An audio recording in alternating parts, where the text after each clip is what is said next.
So I also wanted, Matt, before we start, and by the way, guys, we're going to have a special guest on in a few minutes to join us for this conversation. So guesses in the chat on who it's going to be to help this conversation along. Okay. But Matt, could you tell us, can you tell us a little bit about your story of faith? Because I read just a little blurb on your website, but I would like to hear more about that. Sure. So I grew up in a very conservative Christian household. It was Southern Baptist, and it was definitely one of those bubble type environments. And as I got older, and as I was turning 17, I was about to get out of high school.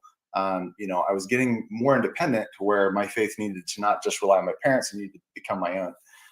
And I just started to have doubts. I'm like, why do I think any of this is true? Why do I actually think that Jesus is real, that Jesus rose from the dead and all this? And I met with friends, I met with family members, I went and met with a pastor and just asked them that question. And other than the pastor, they couldn't give me any sort of reasonable response. It was just, well, I just know it's true. And it's like, okay, well, I don't, so what am I supposed to do with that? And when I met with the pastor, the only response he could give me was, well, if God doesn't exist, then there can't be any meaning in life. Which, okay, well, then maybe God doesn't exist and there's no ultimate, transcendent meaning in life. Like, that doesn't mean that there is a God. It just means here's a consequence if there wasn't a God. And so none of them could really give me any sort of answers. And I ultimately did deconstruct my faith and became an atheist just before going to college. And originally I was studying biology in college, and I was studying it as an atheist. And I was actually, oddly enough, struck as an atheist at sort of some of the anti-Christian bias that was in there. I had one professor who said, hey, we're teaching evolution today. If you're a Christian, you can have whatever beliefs you want, but in this class, we're going to teach the truth. And it's like, okay, that's a bit pejorative. But but actually, as I studied, I was studying the human cell. And I remember vividly in my cellular physiology class, and I'd gotten into my fourth year, my cellular physiology class, I was opening a textbook. I was looking at the surface of the human cell. And it is absolutely amazing. Absolutely amazing. I mean, if you've ever seen any of these like YouTube simulations of the inside of a cell, those are radically dumbed down. I mean, it is just amazing what's going on in a cell. And I didn't have the language for it at the time, but I remember just looking at it in my textbook and thinking, this is never just going to fall together like this, no matter how much time you give it. So I came to believe that there must have been design in the human cell, that there had to have been an intelligence because of what I found there. And granted, like I know that there's probably people in the chat thinking, oh, that's horrible, all this. But, to be honest with you, I can just tell you, like I studied it for years. As an atheist, I was not trying to find God. I was struck by what I found there. And so that had a dramatic impact on me. And as a result, some other things were going on in my life, and I ended up returning and recommitting my life to Christ about 6 months later. And having had that experience, both the experience of family members and friends who had, were very well-meaning, loved them all very, very much, but just didn't have any sort of response for me. Having that experience, and then having the other experience of actually finding, like, wait a minute, there is evidence out there, really, put me a passion for Christian evidences and for, why we believe that this is true. And so I transferred my credits ultimately to Luther Rice University, where I got my bachelor's degree in religion and my master's degree in apologetics. From there, I've gone on to volunteer with Reasonable Faith. I had help with Dr. Craig's Overflow Q&A. So if you write into Dr. Craig, he gets a lot of emails. Sorry, everybody. But he doesn't answer them all personally. And so I'm part of an overflow team that if he can't get to a question, they'll route it to the team that I'm a part of, and we'll give you some sort of response. And then recently with Cocked Up Apologetics, I've been trying to foster those kinds of conversations. Awesome. Thank you for sharing your story. So I also wanted, Matt, before we start, and by the way, guys, we're going to have a special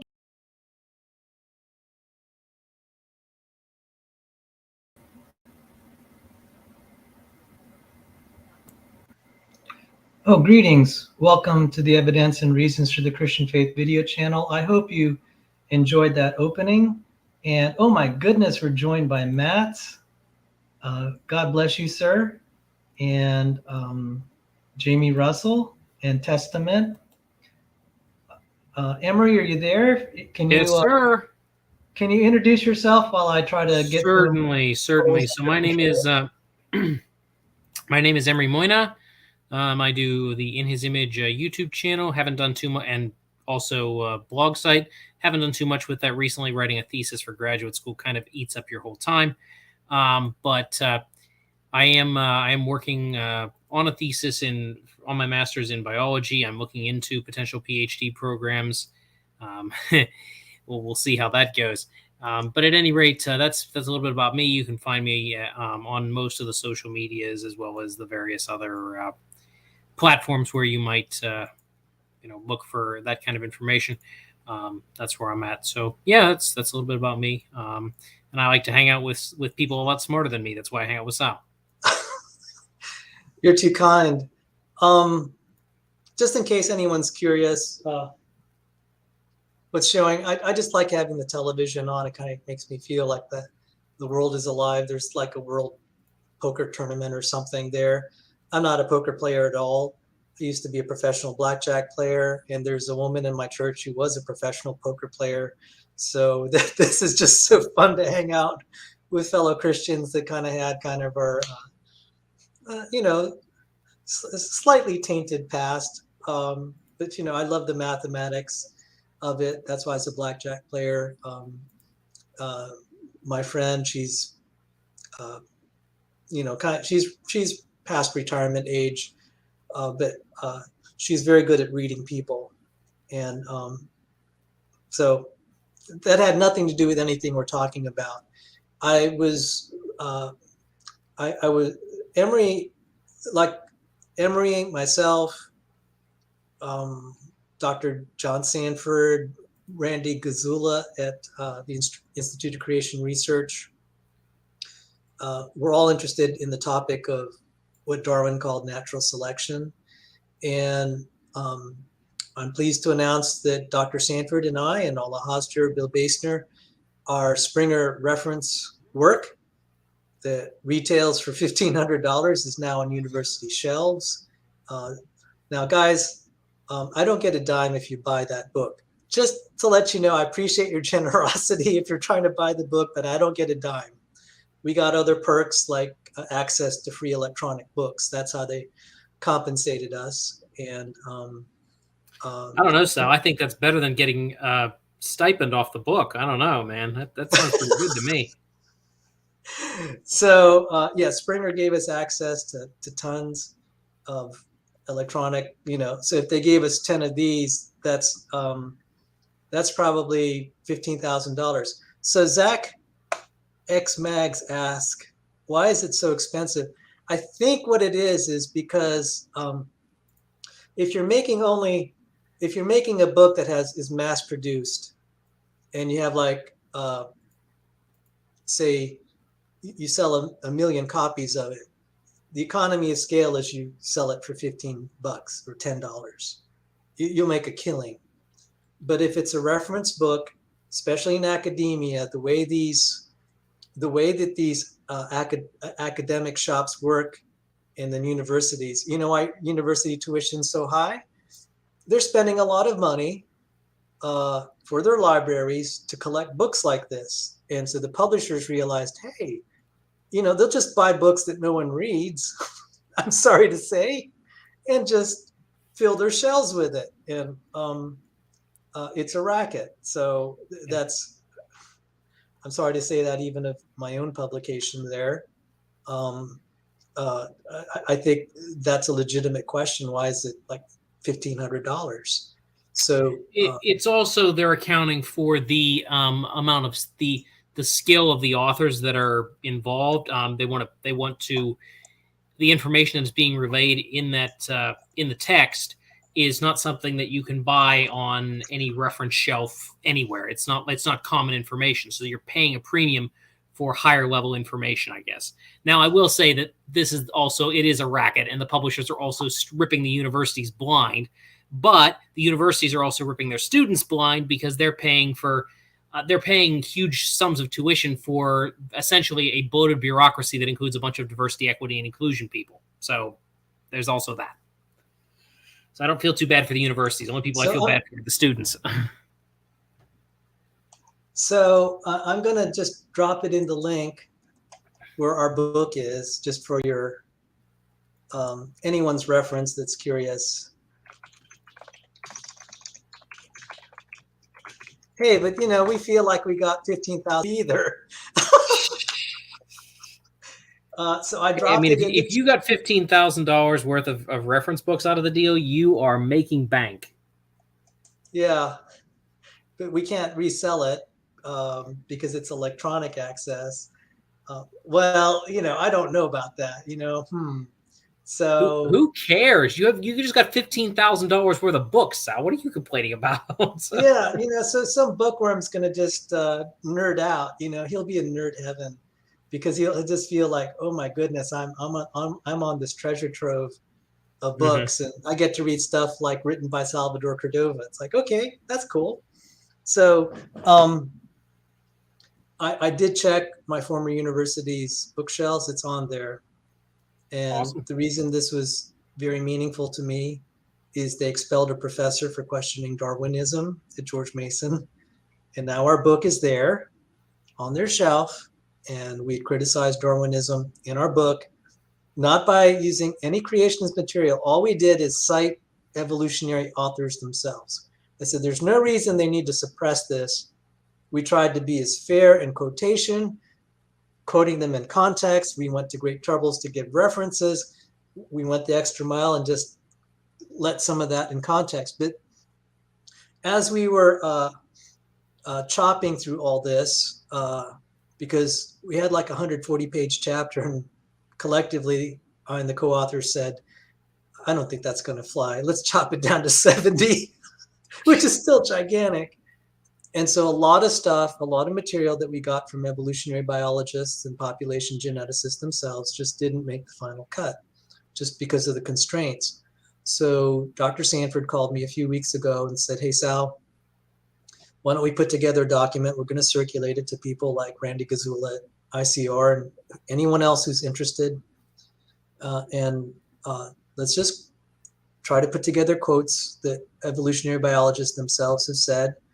And I said, John, why don't I kind of add some commentary? We'll take what was on the cutting room floor from our project, take stuff from what we published and combine it, try to make a more readable document. And that's where we're going to go. So let me just, if I could just show what we did. See, just for the sake of completeness, let me, because as far as biology, I don't know, this could be one of my final publications because I'm really more of a physics engineer guy, and I think I'll have more freedom to publish in physics and electrical engineering and electromagnetic theory than I would in biology, given who I am. So that was our publication, Handbook of Mathematics of the Arts and Sciences, Dynamical Systems and Fitness Maximization in Evolutionary Biology, William Basner, Salvador Cordova, Ola Hoster, John Sanford, and here it is, Springer Nature. So just for the record. And we're going to cover some of that today. Do you have any thoughts? I need a little filler time while I get some of the document I wrote for Dr. Sanford. If you have some thoughts while I bring it up. If you wanted to say hi to all the people in the side chat too, that'd be great. Sure, we can go through that. So obviously, Sal's book. If you happen to be a university professor or whatever watching this, maybe apply to get that in your university library. So get Sal's stuff out there a little bit further. I will say that I am not, because I see where this is going, so I'm going to preempt it. I am not entirely on board with the natural selection is a myth thing that Galuza throws around, but I do think that it is highly over-abused by evolutionary biologists.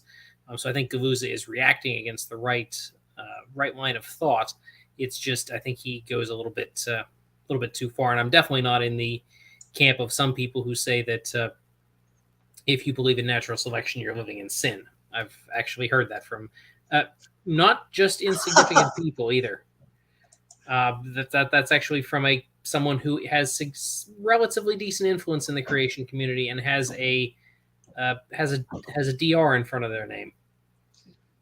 I never heard that. Consider yourself lucky. Okay. So guys, if you see me moving back and forth, I actually have 4 screens in front of me just to get all the documents coordinated. And I've been, as some of you know, I've been having connection issues.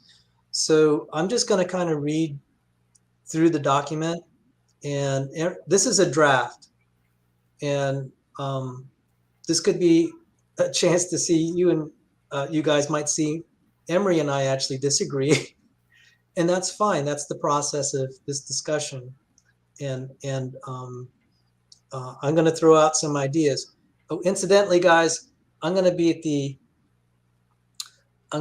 the Creation Research Society meeting. I got one of my 2 abstracts accepted. My co-authors were John Sanford, Joe DeWeese, and Henry Vittler. I would have been really upset if they did not allow us to present, given the caliber of the team being, we did get 1 rejection, and there was an apology issued. They said there are probably a lot of publications that deserve to be presented, but we couldn't include it this round because they were sworn, which is probably a good problem to have. So I'm planning to speak, and although on a topic that is I think kind of not really cutting edge, but I think obvious, and it's very highly evolutionary. It touches a little bit on baromenology. I'm not a baromenologist, by the way. I'm talking about protein families. So, Emory, if you have time, you can drop a link to the CRS conference if anyone wants to. Yeah, I'll grab that for you. And so it'll be July 21st through 23rd. I plan to be in the pre-meetings on astronomy, maybe education, and then I'm going to speak on biology. So some of you know that, I'm more of an engineer physics guy at heart than a biology, but the biology paid the bills because the harvest has been really rich in biology. Moving forward, the case for intelligent design and creation science. And creation science meaning the stuff we discovered is compatible both with old Earth creationism, young Earth creationism, and aspects of intelligent design. The physics and astronomy work that I work on is specifically young Earth, and that's a really hard field to work in, but that's where I want to be. And yes, thanks. Thumbs up, please. Thank you, Janet. Much love to you. And thank you for all the sweet things you've said. And you got to hear me play piano yesterday and sing Frank Sinatra songs on Praise I Am's channel. And that was a lot of fun. So there was a good question here. How has this stuff in the book not been exposed before? It actually has, but it's in journals no one cares about. And it's in obscure paragraphs. So to the credit of some evolutionary biologists, they have published it, but the popular science writers just don't seize upon it. And then it doesn't get into the textbooks. So, this will be some obscure publication saying, this is problematic. But then the rest of the evolutionary biology community will just ignore it. So what ends up in the textbooks is the same recycled stuff. And no one pays attention to even their own senior leaders like Richard Lewontin, Joe Felsenstein, et cetera, et cetera. So there's a disconnect in the evolutionary biology community on the whole, because I see it, they keep repeating the same talking points, even though the elite theoreticians have said this is not working. and no one wants to. I don't know. I think people are also, it'll clear their conscience that they said something, but then they don't want to be like in the forefront of saying the emperor has no clothes. So that's my speculation. And I do sense a deep uneasiness that if they admitted how little they know and how little they can justify their positions, it'd be bad news. And so there was a conference that Dennis Noble led on the third way, and then a conference I'm not going to talk about because I got a little pushback, because I was mentioning the religious views of some of the people in the conference, and I realized also, that's, unless they're vocal like Richard Dawkins, maybe these are very private people, and I shouldn't be highlighting what their views are publicly, and so hopefully no damage from that. I thought my career would be much more damaged than it was. I've heard back, I'm fine. So, Emory, I'm about to bring up the document. If you have any other thoughts before I move forward. Let's get to the point. Okay, so I wanted to answer that. So most of what we're going to be dealing with here is stuff that's out there, and it's just been generally just ignored. So I'm just going to share my screen here. And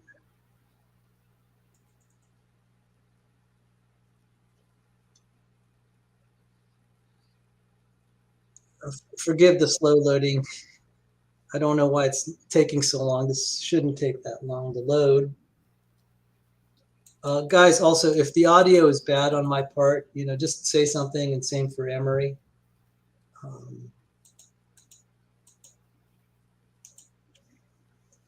Genomes decaying, but Darwin always gaining is the title of this 8-page essay.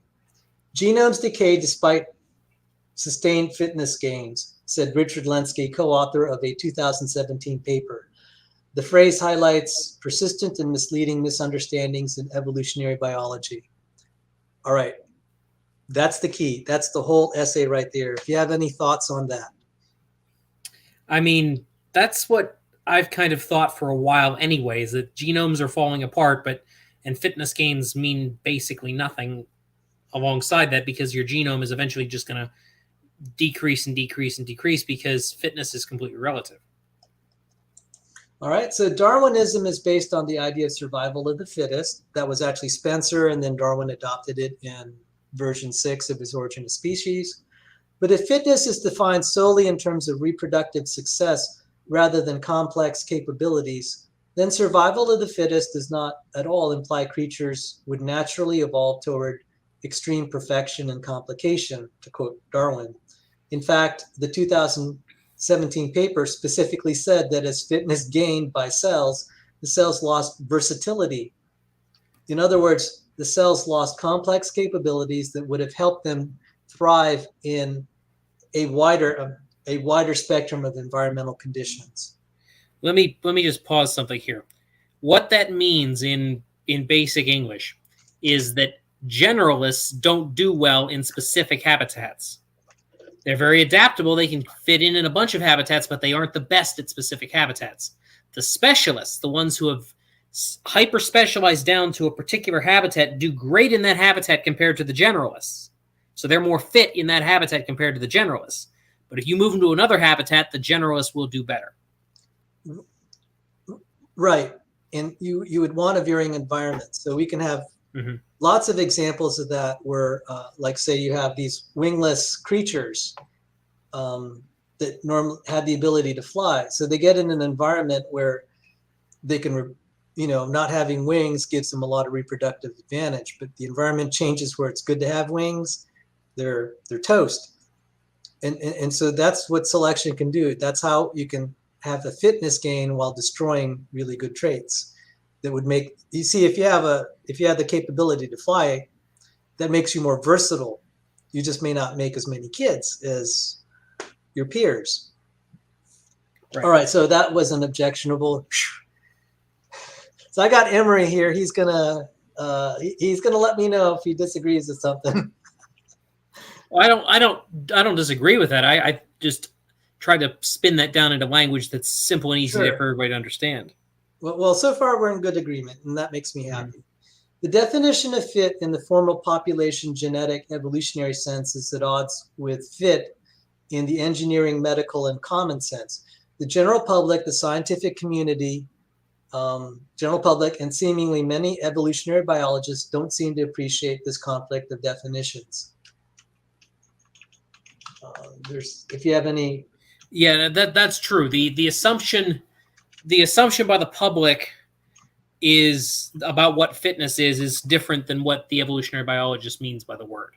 Okay. That's something I noticed when I was doing my heavy research on the topic, was the way you would expect, the thing you would expect fitness to mean is not necessarily what it means when the evolutionary biologist talks about it. Okay. Not only is there a conflict among definitions for the word fit, but the evolutionary population genetic sense is tautological and useless in establishing that Darwinian evolution actually works to evolve organs of extreme perfection and complication. That was the title, by the way, of a chapter in Origin of Species, chapter 6. Okay.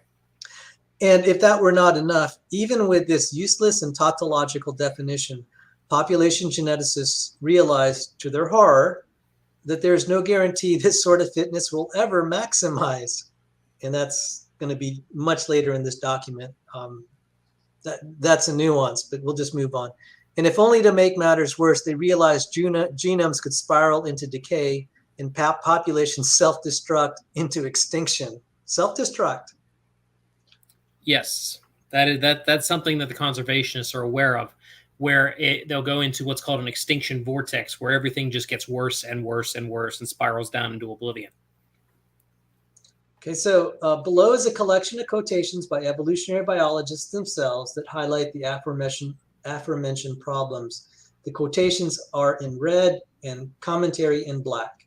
In 1996, when Alan Orr criticized ultra-Darwinist Daniel Dennett, and by way of extension, Orr criticized the flaw in Darwinism itself. Okay, so in red, this is Alan Orr's words.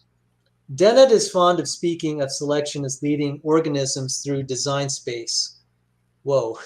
Selection lifts organisms along ramps of good design. Although this imagery is often useful, it invites two subtle misconceptions about adaptation. The first is that natural selection cares about design. In reality, sees only brute birth, death, and reproduction, and knows nothing of design. Selection, sheer, cold demographics, is just as happy to lay waste to the kind of design we associate with engineering as to build it. Consider the eyes of cave organisms who live in total darkness. If eyes are expensive to make, selection can wreck their exquisite engineering just as surely as it built it. An optic nerve with little or no eye is most assuredly not the sort of design one expects on an engineer's blueprints. But we find it in Gomerus minus. Whether or not this kind of evolution is common, it betrays the fundamental error in thinking of selection as trading in the currency of design. I can't say it better than him on some level, and given, you know, his stature in the evolutionary community, that was pretty brutal. Yeah, I mean, I would agree with Orr in most of that. I think that you know, selection can't design anything. Like, so that's not its goal. Selection is by its nature reductionistic. It takes things that are already there and reduces them down to a smaller set that happens to work better for a particular environment. It's not a creative force in any way, shape, or form. Dennett is completely off base when he makes that claim. And I'm thankful that Orr actually says, hey, you know, wait a minute, guys, let's get your head screwed back on. That's not how it works. Exactly. And this is also, you can get hints of Richard Dawkins in this, in Dennett's view. He and Dennett are kind of on the same side of this. And I really like the fact Orr's calling them out on this. So remember, this is like 1996. And I have to correct the dates. It's either 1996 or 2002. So this was a draft document, but I wanted to ship this off to Dr. Sanford this week just to let him know that I'd been working on it because I didn't want to delay. Mm-hmm. And we're going to revise it anyway. So when Orr wrote this in 2002, or could be 1996, it was not as evident then as it is now that this sort of destructive evolution is very common and could in fact be it could in fact be that destructive evolution rather than constructive evolution is the dominant mode of evolution. Rather than use the word destructive evolution, evolutionary biologists adopted the word reductive evolution to specifically describe reduction of genome size in microbes. However, this notion can be generalized to all sorts of organisms beyond microbes. The title of the paper by Wolf and Koonin reads, Genome reduction is the dominant mode of evolution. However, Koonin appeals to episodes in life's history where life had these furious bursts of innovation and complexification that have no adequate explanation, especially in light of the results of actual present-day experiments. Wolf and Koonin in his own words. Emory, before I move forward, if you have anything. No, I so far completely agree. Everything is evolution well, it's more devolution than evolution, but it's reductive. It takes existing material and reduces it into either hyper specializes it or breaks stuff.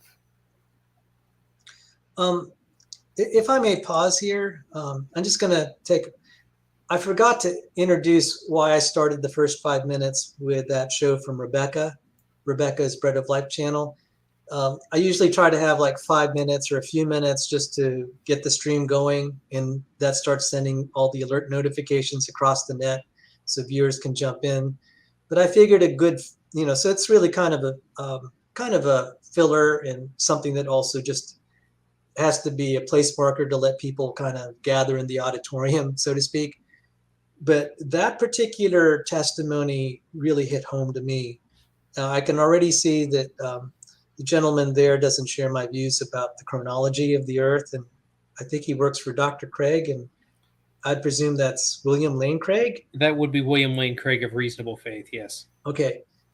The reason this really hit home to me, this is actually the first time that I know someone that was raised in a conservative Christian home, probably a creationist, became an atheist before he went to college. And then when he went to college, he's taught evolutionary biology as an atheist. But by the time he's like in his senior year or his fourth year, he studies cell membrane biology and says, oh my goodness, there's got to be a God. And then he recommits his life to Jesus. I'm just like, wow, this is the first time I've heard of that ever, because I run into a lot of ex-creationists and they've stayed that way. This is the first time I've seen someone flip. Now, granted, he doesn't have the same chronology as me, but I'm just delighted he came back to the faith because... I will point out, he didn't really have time to get inculcated into the online atheist community. It's a little harder once you're in that community to get out, if you wanted to get out. Because everything your entire people's existence is built more than just around themselves. It's built around community, which is, I think, part of the reason that we're encouraged to go to church. It helps strengthen the community bonds that tie Christians to the church and to the faith. But I think being outside that, not being inculcated into the online atheist community, makes it easier because your community is not, your friends and your community is not completely dependent on your remaining an atheist. Amen. So I just wanted to briefly say that because, this kind of gives meaning to what we do on this channel. We're really trying to help each other, especially biology students. And now I'm trying to go to the other kind of graduate students. Oh, by the way, I wanted to say, why there's kind of a kinship among us graduate students? Because we're all miserable? Because we're all miserable? Yeah, we're all fellow victims. We're all fellow victims. Yeah. Yeah, my fellow victim graduate student. Yeah. But really, this is so heartening that if we teach biology right, or we just give it half a chance, and I praise God for this gentleman, Matt Bilyeu. He could just see it by himself by just looking at his, just the facts. And God was able to witness to him through that. Mhm. So I got to tell you, that just heartened me. It's like, wow. Even if, just like Jesus gives the parable of the 10 lepers, he cures all 10, only one comes back. Let's say Matt is an isolated case. I would still keep doing this work for that one soul. So, this is making what we're talking about tonight meaningful to me as far as serving the Lord. There might be someone there who's like a Matt or someone like me 20 years ago that needs to hear this, and it might be the thing that really helps someone. So I just wanted to share that with you all before we return here. So thank you. So let me just re-enable this now, and we'll proceed with Wolf and Kunin quote. A common belief is that evolution generally proceeds towards greater complexity at both the organismal and genomic level. I'm sorry for the formatting. A common belief is that evolution generally proceeds towards greater complexity at both the organismal and the genomic level. Numerous examples of reductive evolution of parasites and symbiotes notwithstanding. However, recent evolutionary reconstructions challenge this notion. Two notable examples are the reconstruction of the complex archaeal ancestor and the intron-rich ancestor of eukaryotes. In both cases, evolution in most of the lineages was apparently dominated by extensive loss of genes and introns, respectively. These and many other cases of reductive evolution are consistent with a general model composed of two distinct evolutionary phases. The short, explosive innovation phase that leads to an abrupt increase in genomic complexity, followed by a much longer reductive phase, which encompasses either a neutral ratchet of genetic material loss or adaptive genome streamlining.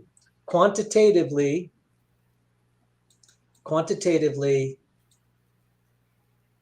the evolution of genomes appears to be dominated by reduction and simplification, punctuated by episodes of complexification. Oh my goodness, I don't know that a creationist could hardly say this better. Yeah, I don't know. Like, did some creationists pay them to write that? Because, like, yeah. I mean, they have to throw in the narrative at the end there. The evolution of genomes dominated by reduction, that's true, and simplification, also true, punctuated by episodes of complexification. Where is that in the literature? Like, there's no example of a complexification of a genome that I'm aware of. Unless you use circular reasoning. Yeah, unless you use 4 or 5 genetics, which is circular in itself, but that's a whole other thing. Yeah, but let's grant that this reconstruction is correct according to Old Earth. Mm-hmm. How do you explain it? Because what mechanism can you say you have this boom? I mean, and there are many ways to criticize this, and we don't need to go there right now, but I don't know if people can appreciate. I hope people appreciate this is problematic, and I'm going to go a little further as to why on a scientific basis. So I want to just say hi to it's me, and yeah, that's a pretty scary icon there. It's me. Anyway, great to see you, and Ryan Lloyd. Yes, please email me questions for Dr. Sanford. Thank you. And I also just wanted to say, I don't know that I'm really eager to grow my channel because more and more people are reaching out to me, and I'm just such, I love talking to people and science students, and I could be overwhelmed because I really love investing time, with people that have sincere questions. So anyway, I'll continue. Thanks for your comment there, Emory. The abrupt increase in genomic complexity is in contrast to the typical mode of genomic destruction. Darwinism cannot rigorously account for these apparent phases of gene loss and then bursts of complexification. So usually they'll just say, well, natural selection has different modes. And then I'll challenge that and say, how can you rigorously demonstrate it? You know, because what you're saying is just like maybe. That's how I feel. So if you have anything else before I go to Michael Lynch's quote here. All right. Michael Lynch said, there are many more ways to disrupt rather than to improve genomic function. Let us call this Lynch's principle. Okay, I'm just coining that phrase. And Dr. Joel is here. Greetings, sir. Doesn't work. I've already examined that. I could do a whole show on that, but I'm not going into that right now. It's Sal's show, but Okay, sounds great. Genome duplication is not a appropriate method to increase complexity in the genome. So, generally agreed. So Michael Lynch said there are many more, especially, you know, the kind of complications that I'll be talking about here, and I'll describe that. Michael Lynch said there are many more ways to disrupt rather than to improve genomic function. Let us call this Lynch's principle. One could alternatively state Lynch's principle as many ways to break, but few ways to make. Here is Lynch's principle in context with bolded portions. Okay. So just in fairness, this is just from the abstract straight, okay? And just take it as it is, but I highlighted what I think really stood out to me. Within the field of population genetics, the phenomenon of mutational meltdown, in which a population may become extinct owing to the accumulation of deleterious mutations, has been well studied both theoretically and experimentally. The key to understanding this effect is a consideration of the efficacy of natural selection, because there are many more ways to disrupt rather than to improve genomic function. The vast majority of new fitness impacting mutations are deleterious rather than beneficial. Thus, if mutation rates are increased, the result is a disproportionate excess of variants that are detrimental to the organism. Because natural selection will not be able to purge this input of deleterious mutations if the mutational pressure is sufficiently large, these variants may remain in the population and even reach fixation. This deleterious load further restricts the ability of natural selection to purge additional variants, allowing more deleterious mutations to accumulate and fix, and so on. A snowball effect that can result in the eventual loss of the population, i.e. mutational meltdown. Emory, if you have some thoughts. I mean, that's powerful. Yeah, I mean, like, I'm not entirely sure how I'm supposed to argue with that. Like, it's most mutations, I mean, and something that I think a lot of even evolutionary biologists would agree is most mutations break stuff. They don't actually do what the Darwinian paradigm needs them to do. It's just how it works. Exactly. So, again, I'm echoing your comments. I mean, did the creationists pay these guys to write this? I seriously doubt that some of these guys, I seriously doubt you could pay them if you were a creationist to write anything for you. That's right. So here again, this is the strategy of our paper. We just took what they themselves said and maybe connected the dots a little bit. You can't, you know, I think that's why we passed peer review. This was not a research article. It was a reference work. And in a reference work, you collect what people have said, you review it, and you put it as a chapter to educate people on the mathematics of this. And in our good conscience, we could not let go these problems. And we're going to keep highlighting more. And I'm just like, you know, Bill Basner, and I called my co-authors and I said, I think population genetics is a mess. I looked at the math and I'm just like this, you know, having done math and physics, I said, there's so much circular reasoning in your definitions. It's a worthless theory. You can't correlate it to anything in the physical universe in a stable way. So like, for example, Newton's second law, you have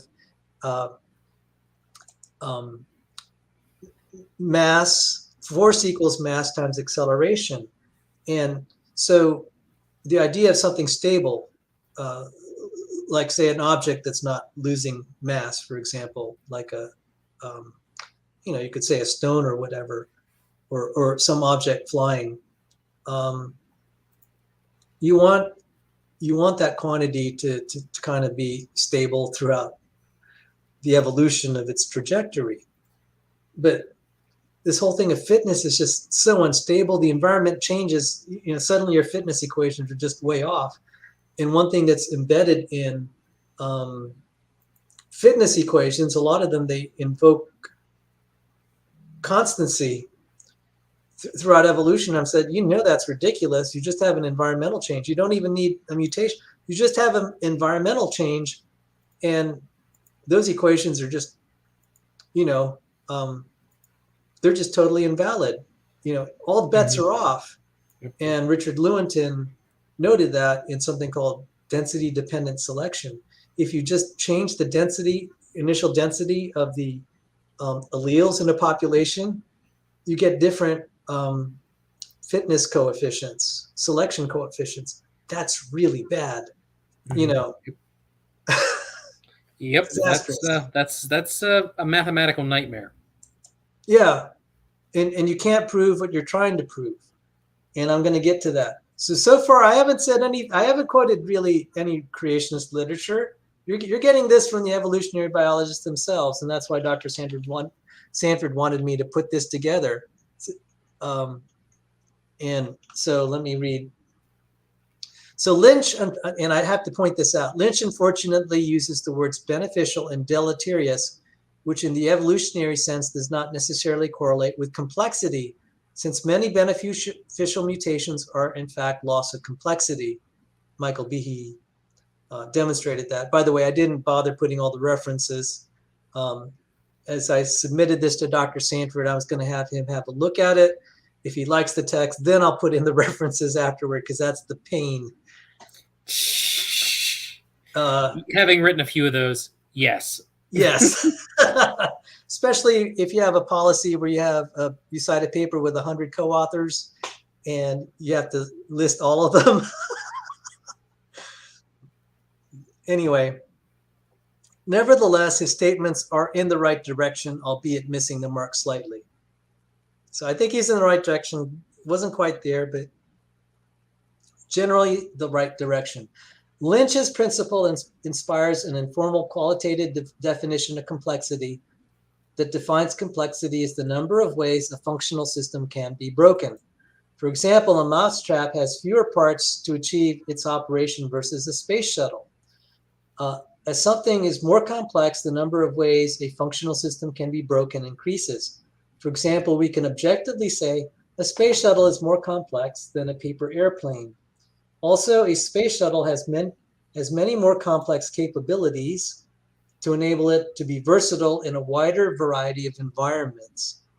How do this is really more not evolutionary literature. This is something I'm just introducing a concept here to kind of, it's kind of something that we're trying to circulate in the engineering group and also with the ICR, because the Discovery Institute and the ICR, now that Randy's the head of that, we're trying to formulate then how to evaluate what they call adaptation. Mm-hmm. And I prefer the word suitability to operate, suitability rather than adaptation. But I was just pointing out, you have complexity. A creature could be in a given environment now, but it may have capabilities that if the environment changes, it would be well adapted to that environment. So if you take like wingless creatures in a native environment, we might think, oh, it's adapted to that environment, but it's totally ill-suited to another kind of environment where the wings would be important. So that's why I'm just saying this is how we can kind of think of what the meaning of complexity and function is. It's like it has capabilities that make it versatile in a wider spectrum of environments, and you can kind of classify that. That's how an engineer would look at it. That's why I used the example of the space shuttle. So if you have something on your heart, I just wanted to highlight that. Yeah, I think looking at things from an engineering perspective has perks.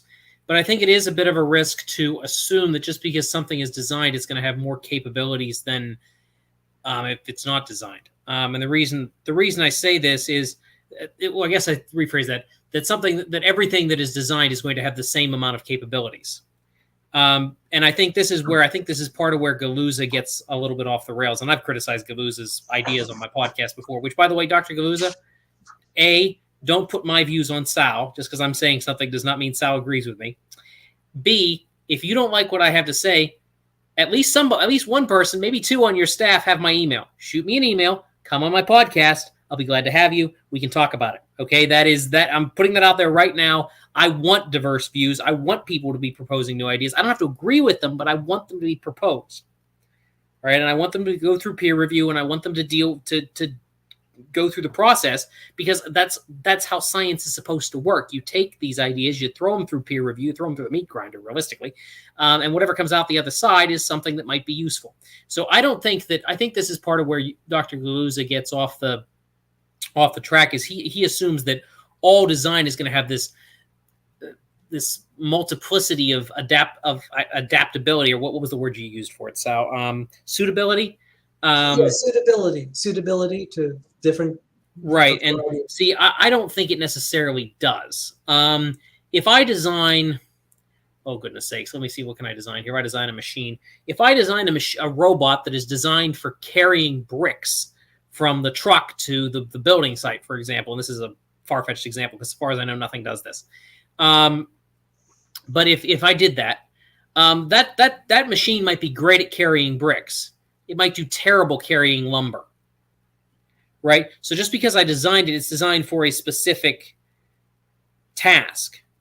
And so, you can't just say, well, just because it's designed means that it's adaptable to a bunch of different possibilities. Not necessarily. You got to take a step back here and think about that a little bit from a different perspective. And I think this is where it would be helpful to have a biology background, because you can look at, say, bears, and you can go, yeah, bears have some differences in design, but they aren't as adaptable maybe as mice, because mice are much more widespread. They are in a lot more habitats than bears are. You don't find a bear in the wall of your house. You might find a mouse. Ooh. Let's hope not, but you might. Saw one in the ceiling, and I had to terminate him, which is sad. I felt sorry for the mouse, but I had to put a stop to it and try to plug up the home. So first off, Randy was very generous to take me and Dr. Thomas out to a very nice Mexican restaurant there at Dallas, and we had a conversation about his views, and he doesn't share the views with me. And he first said, I don't see things like you see Dr. Sanford. And I'm like, well, Dr. Sanford and I have kind of changed our views a little bit, and maybe we're closer, but I will say that the way he conceives of it isn't the way I would articulate it.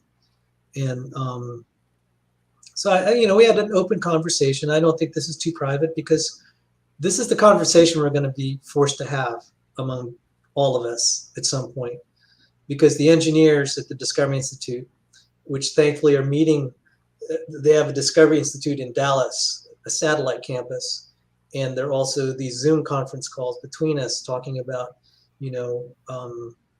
all of us collectively, and this is reflected in this document, we want to show that Darwinian evolution, just in the definitional sense, let's call it the neo-Darwinian version, because what Darwin actually meant in his original thesis, that's been long kind of forgotten, and it's so hard to read what he means anyway.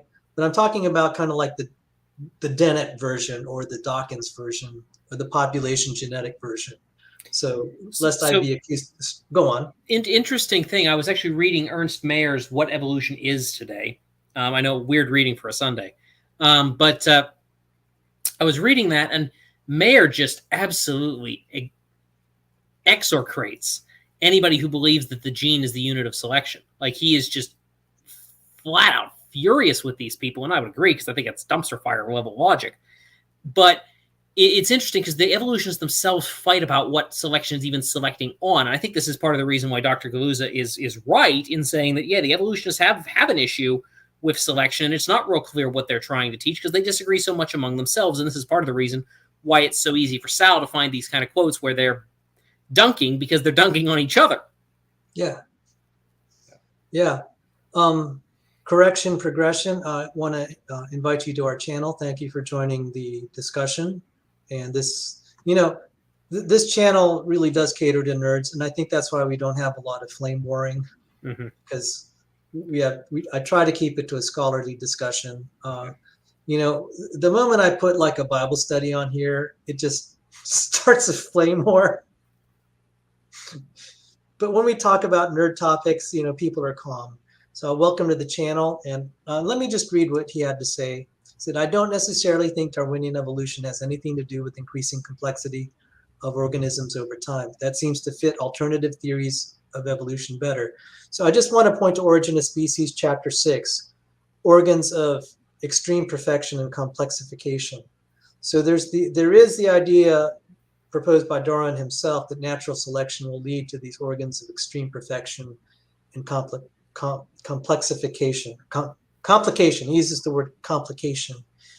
And so even though in other chapters he'll say, it can lose capability, but then it can gain it. And you're like, okay, that's exactly what I don't like, is you kind of, I'll cover this a little bit. You kind of say both things, and that's okay. I'm going to cover that later. And thank you for your comments. So if you could just put a place marker on what we, just this exchange now, I'm going to try to address it later. I would also like to take time to acknowledge God Teach Me to Pray Your Word and Godzilla Freak. It's been a long time. And I'd like to thank all our faithful viewers who are coming on this channel. So we'll resume here. So I said here, so I proposed, okay, so let's just say this paragraph that I just threw out about the definition of complexity. This is something that Randy Galuza and the ICR, the Discovery Institute, and then all sorts of interested parties, including me, Dr. Sanford, etc. We're going to have to kind of sort this all out. So we're not going to settle this today. Okay, but just for the sake of this discussion, I'm just throwing this out there. We're not going to try to solve this problem immediately. The idea of suitability. But I do like the idea that Lenski's paper talked about loss of versatility. That was the first time I saw versatility. And that gave me a lot of ideas. So Lenski's paper actually inspired me. So, okay, let's go to this paragraph here. The rarity of complexity increasing changes is so acute. Sharon Molem wrote the New York Times bestseller, Survival of the Sickest, Why We Need Disease. Molem writes of the abundance of advantageous Darwinian traits of Tay-Sachs disease, sickle cell anemia, diabetes, obesity, high cholesterol, etc. Molem's book belies the problem of finding truly beneficial mutations that are improvements in complexity, and the specter that Darwinian evolution facilitates genomic destruction rather than its construction over time. If you have any thoughts on that. I mean, I would agree. It makes it the Darwinian idea that selection can create complexity is just, it's not really reasonable in most cases. I don't want to say all cases because I don't want to, but as a general rule, it's not feasible. Right. And I tried to justify that with Lynch's quote, there are more ways to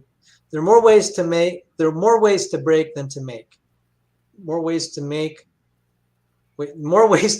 than to make. That's Lynch's principle. So even they recognize it from a functional standpoint that most will be function compromising. The question is, can we come up with some theory of the general trajectory of evolution? Because if there are more ways to break than to make, is it reasonable then to think that organs of extreme perfection and complication like the human eye can evolve via an accumulation of slight successive modification as Darwin envisioned. And we're getting closer to the point we can start to evaluate this more rigorously mathematically, given what we understand about the cell and proteins, etc. So, maybe in Darwin's time that was kind of a vague, intuitive thing, but now we can actually apply rigor. And this is where it's becoming problematic, because we're seeing more and more papers that are like kind of just getting in our face and saying, maybe Darwinian selection doesn't work as we had thought. The facts are now starting to be kind of painful to deal with. And that's all we're trying to present. When I told Dr. Sanford about this book, he laughed. He said, survival of the sickest, why we need disease. And I explained, I said, hey, John, look at this. They're having such a hard time finding truly beneficial mutations. They have to appeal to loss of function just to make their case. And so how then can Darwinian selection be asserted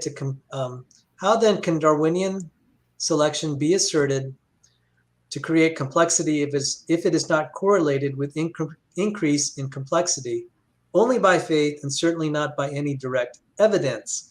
The case for Darwinian mechanisms creating large-scale accumulation of complexity has been made through obfuscation and equivocation of the term fitness rather than experiment and theory.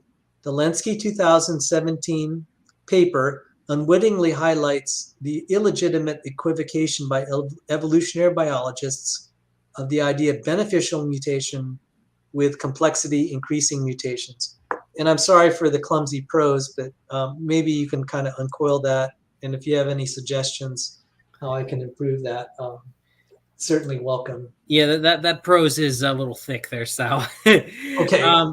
But so basically what you're arguing is that how can we say Darwinian selection creates complexity, but at the same time there's no correlation between complexity and Darwinian increase in complexity and Darwinian selection? Like that's speaking out of both sides of your mouth.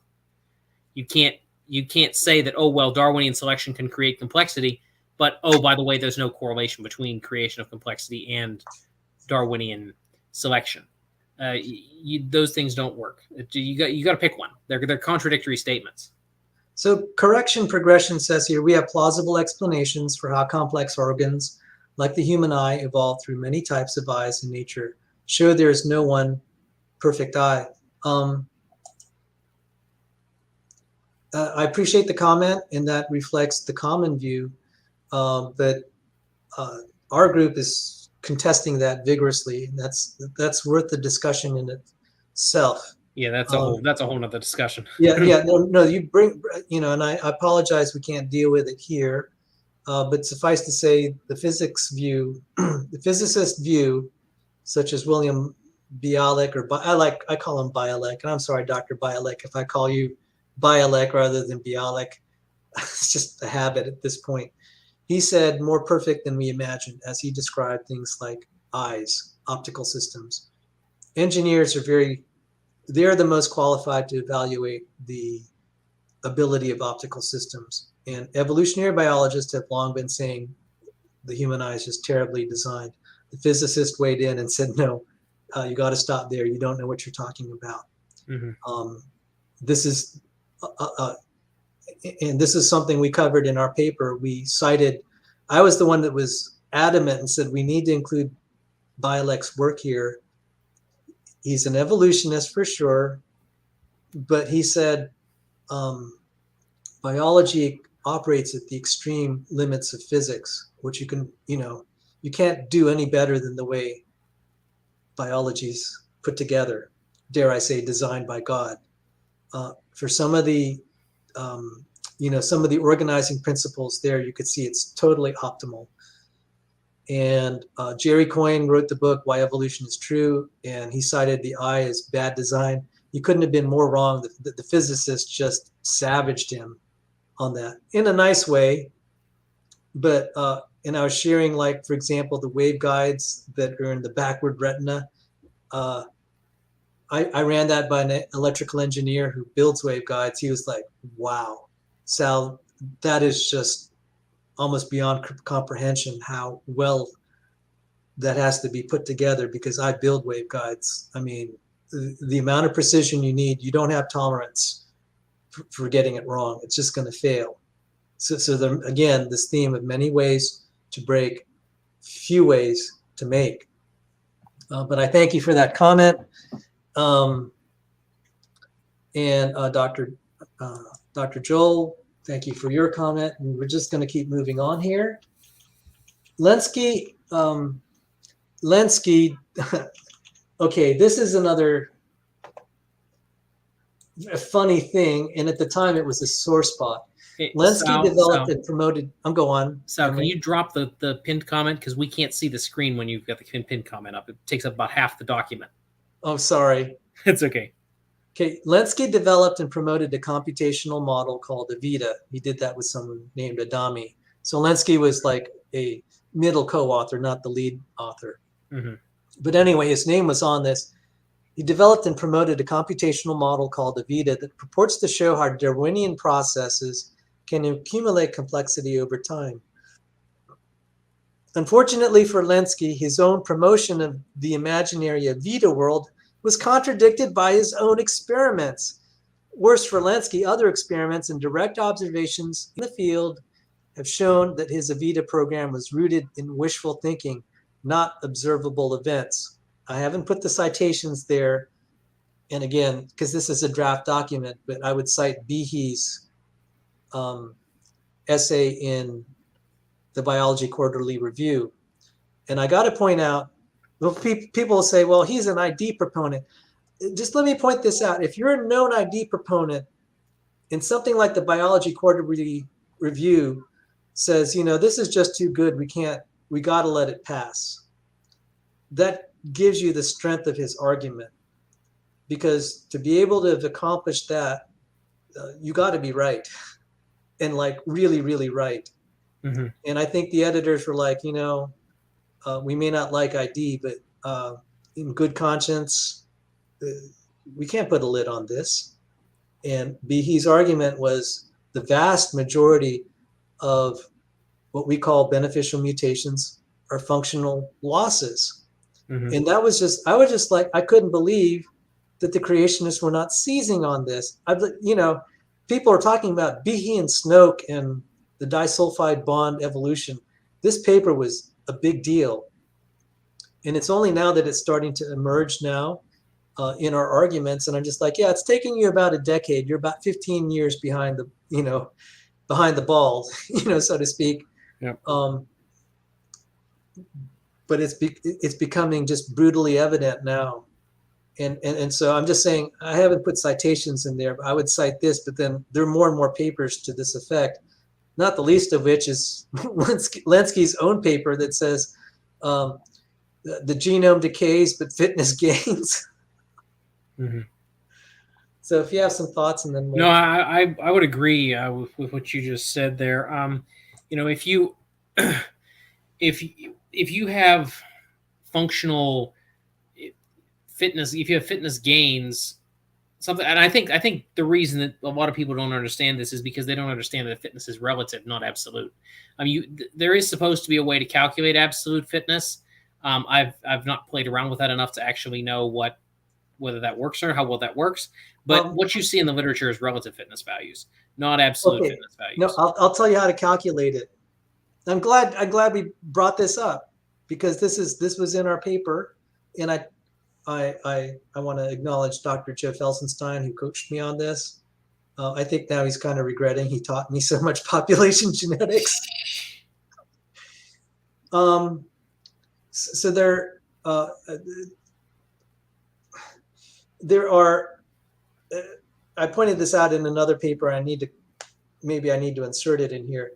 There are unimaginable numbers of definitions of fitness in the population genetics sense. That's true. Alan Orr highlighted it because you have for absolute fitness, you have a different formula for diploid versus haploid organisms. Mm-hmm. And then you can throw polyploid, and then you have all these other things.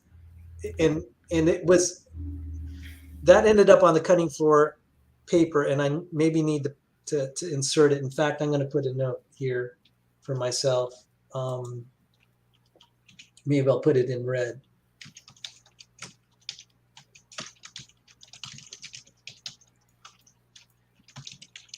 And that was actually a great find where Orr said it in by himself. But back to the question, how do we define absolute fitness? It's okay. I'm just gonna go by the haploid model. W, capital W, absolute fitness, equals fertility times viability. That's it. So basically, W is just the number of kids that live on to reproduce. So what you do is you have your fecundity or fertility. So like, let's say he has 6 kids. The viability scales that down because some just die. Right. And so let's say you multiply the viability times fertility, you get 4 kids. And that's absolute fitness. And then all you have to do is scale that and you get relative fitness. The problem with that definition of absolute fitness is like the environment changes, and so those numbers could change. So the idea is you want to go relative because you're kind of right. hoping the environment changes, that maybe all the other alleles kind of adjust enough that then this is valid. But Lewontin just he despaired because he found out that didn't hold. Density dependent selection, you just have a different proportion of alleles, and that absolute fitness just is out the window. And he despaired, and I'm going to quote some of the Lenski stuff subsequently. So do they define it? Yeah. How did they define it? Just in terms of reproductive success, totally decoupled from complexity, which is exactly the problem. Is if you're going to make a theory like Darwin did to argue that there are organs of extreme perfection and complication that arise through natural selection, that definition that is based purely on reproductive success versus probability of increasing complexity, it's an incoherent theory. Yeah. And that was the point of our paper. This is an incoherent theory. I'm just like, yeah, I studied physics. If you have physicists reviewing this from like the beginning, the whole field would have been just laughed at. It's a farce. I'm sorry that's harsh, but that's true. I mean, what have I said here so far that's not even admitted by evolutionary biologists themselves? And that's the point of the paper. It's like everything I'm asserting here is what they have said. Yep. Yeah, and I mean, if they're saying it, I mean, as much as the TEs and the evolutionists want to back away from it, this is what the researchers in the field are saying. Now, you don't have to like that. That's fine, but you can't go out there and say, well, this doesn't exist. No, the researchers in the field who are actually studying it say it does. It doesn't have to be convenient for you to admit that part. And so, they're kind of they have their conscience and they want to be academically accurate, and yet they don't want to call it out too much and leave the dirty deed, to someone else. I don't know. They're in a hard place. Let me just put it that way, where they have to admit something and then they just hope someone will solve the problem. Someone else will solve it. I think that's what the mode they're in. It's like they discovered a problem and they're still committing to evolutionary theory, and they're hoping someone will pick up the ball and run with it. And it could be a lost cause. I'm going to mention one more thing about Avita. There are, in one paper I wrote for the Blythe Institute, I highlighted that Lenski has these camps where he's using Avita to teach people how selection works. And that might have been some years ago, so I'm going to give him a little bit of slack and say, okay, maybe you didn't realize your experiments at this point, but everything you've been teaching those kids to teach them how selection works using Evita, it's you falsified it with your own experiments. Yep. You can't make that assertion absolutely. To be responsible, you have to say this is how we hope it works, because otherwise it's not gonna work. Wouldn't that be fair? You could say maybe it works, but you can't assert absolutely that this is how it works, how complexity accumulates. Yeah. And so the Evita thing had selecting for complexity and building it up, and it made the prestigious scientific journal Nature. I was recruited to work on a counter project, and this is way back in 2007. And I was laughing. I said, I played with the original version of Evita that enabled us to turn the mutation rates up, and I cranked it up really high. And when I did, it started showing reductive evolution. And I was laughing. I said, I cranked the thing so high, and these organisms didn't die. I said, this is like taking creatures and throwing them in a microwave oven for 3 days. And then telling me that they come out okay and everything. Yeah. And I said, I think there's a problem here. And Adami, who's Lenski's co-author, sent one of his grad students to try to put out the fire. And I said, I don't know what to do with you guys. I wanted to have mercy on him because he's a fellow grad student, fellow victim. Now, looking in retrospect, maybe I should have taken the fire to him and said, this is stupid. What are you guys doing? But, at the time I didn't have my biology degree. I didn't have my physics degree. I had, I was dealing with, all sorts of personal things in the wake of my father's passing. And it's like, okay, So, anyway, I just wanted to point out Evita. So that Lenski himself, who's been promoting the standard Darwinian weasel, Dawkinsian weasel, accumulated improvements over time. He's refuting it with his own experiments, and just as bad, the rest of the biology world is seeing it. So, anyway, I don't want to be rude to the side chat. We're just going to have to plow through this. I'm going to have to neglect a lot of the side chatter. So, guys, I hope you will cut Emory and I some slack if we just keep plowing through this paper, because that's what we build this show about. Go on, Emory. No, I was just agreeing with you. Go ahead. Okay. Even to evolutionary biologists, it is not clear what fitness is. Andreas Wagner, 2005, Robustness in Evolvability in Living Systems, New Jersey Princeton University Press. However, fitness is hard to define rigorously and even more difficult to measure. Okay, so I just gave you the rigorous definition, which is pretty much useless. It's just how many birds, okay? So the spirit of what he's saying is it's defined rigorously, but is it in anything that is useful? So I'm just trying to put a nuance on this. So guys, don't go to the population genetics text and say, oh, it's rigorously defined in Felsenstein's evolutionary theoretical genetics. The problem is it's not meaningful. It's kind of incoherent. And I'll point that out. So I'm just trying to defend what Wagner is trying to say, the sense of what he's saying. However, fitness is hard to define rigorously and even more difficult to measure. An examination of fitness and its robustness alone would thus not yield much insight into the opening questions. Instead, it is necessary to analyze on all levels of organization the systems that constitute an organism and that sustain life. I define such systems loosely as assemblies of parts that carry out well-defined biological functions. I define such systems loosely as assemblies of parts that carry out well-defined biological function. Ironically, Wagner's phrase, systems loosely as assemblies of parts that carry out well-defined biological functions, sounds remarkably similar to Michael Behe's definition of irreducible complexity, a single system composed of several well-matched interacting parts that contribute to the basic function of the system. Do you have any thoughts? Yes, Fritz, that's pretty similar there.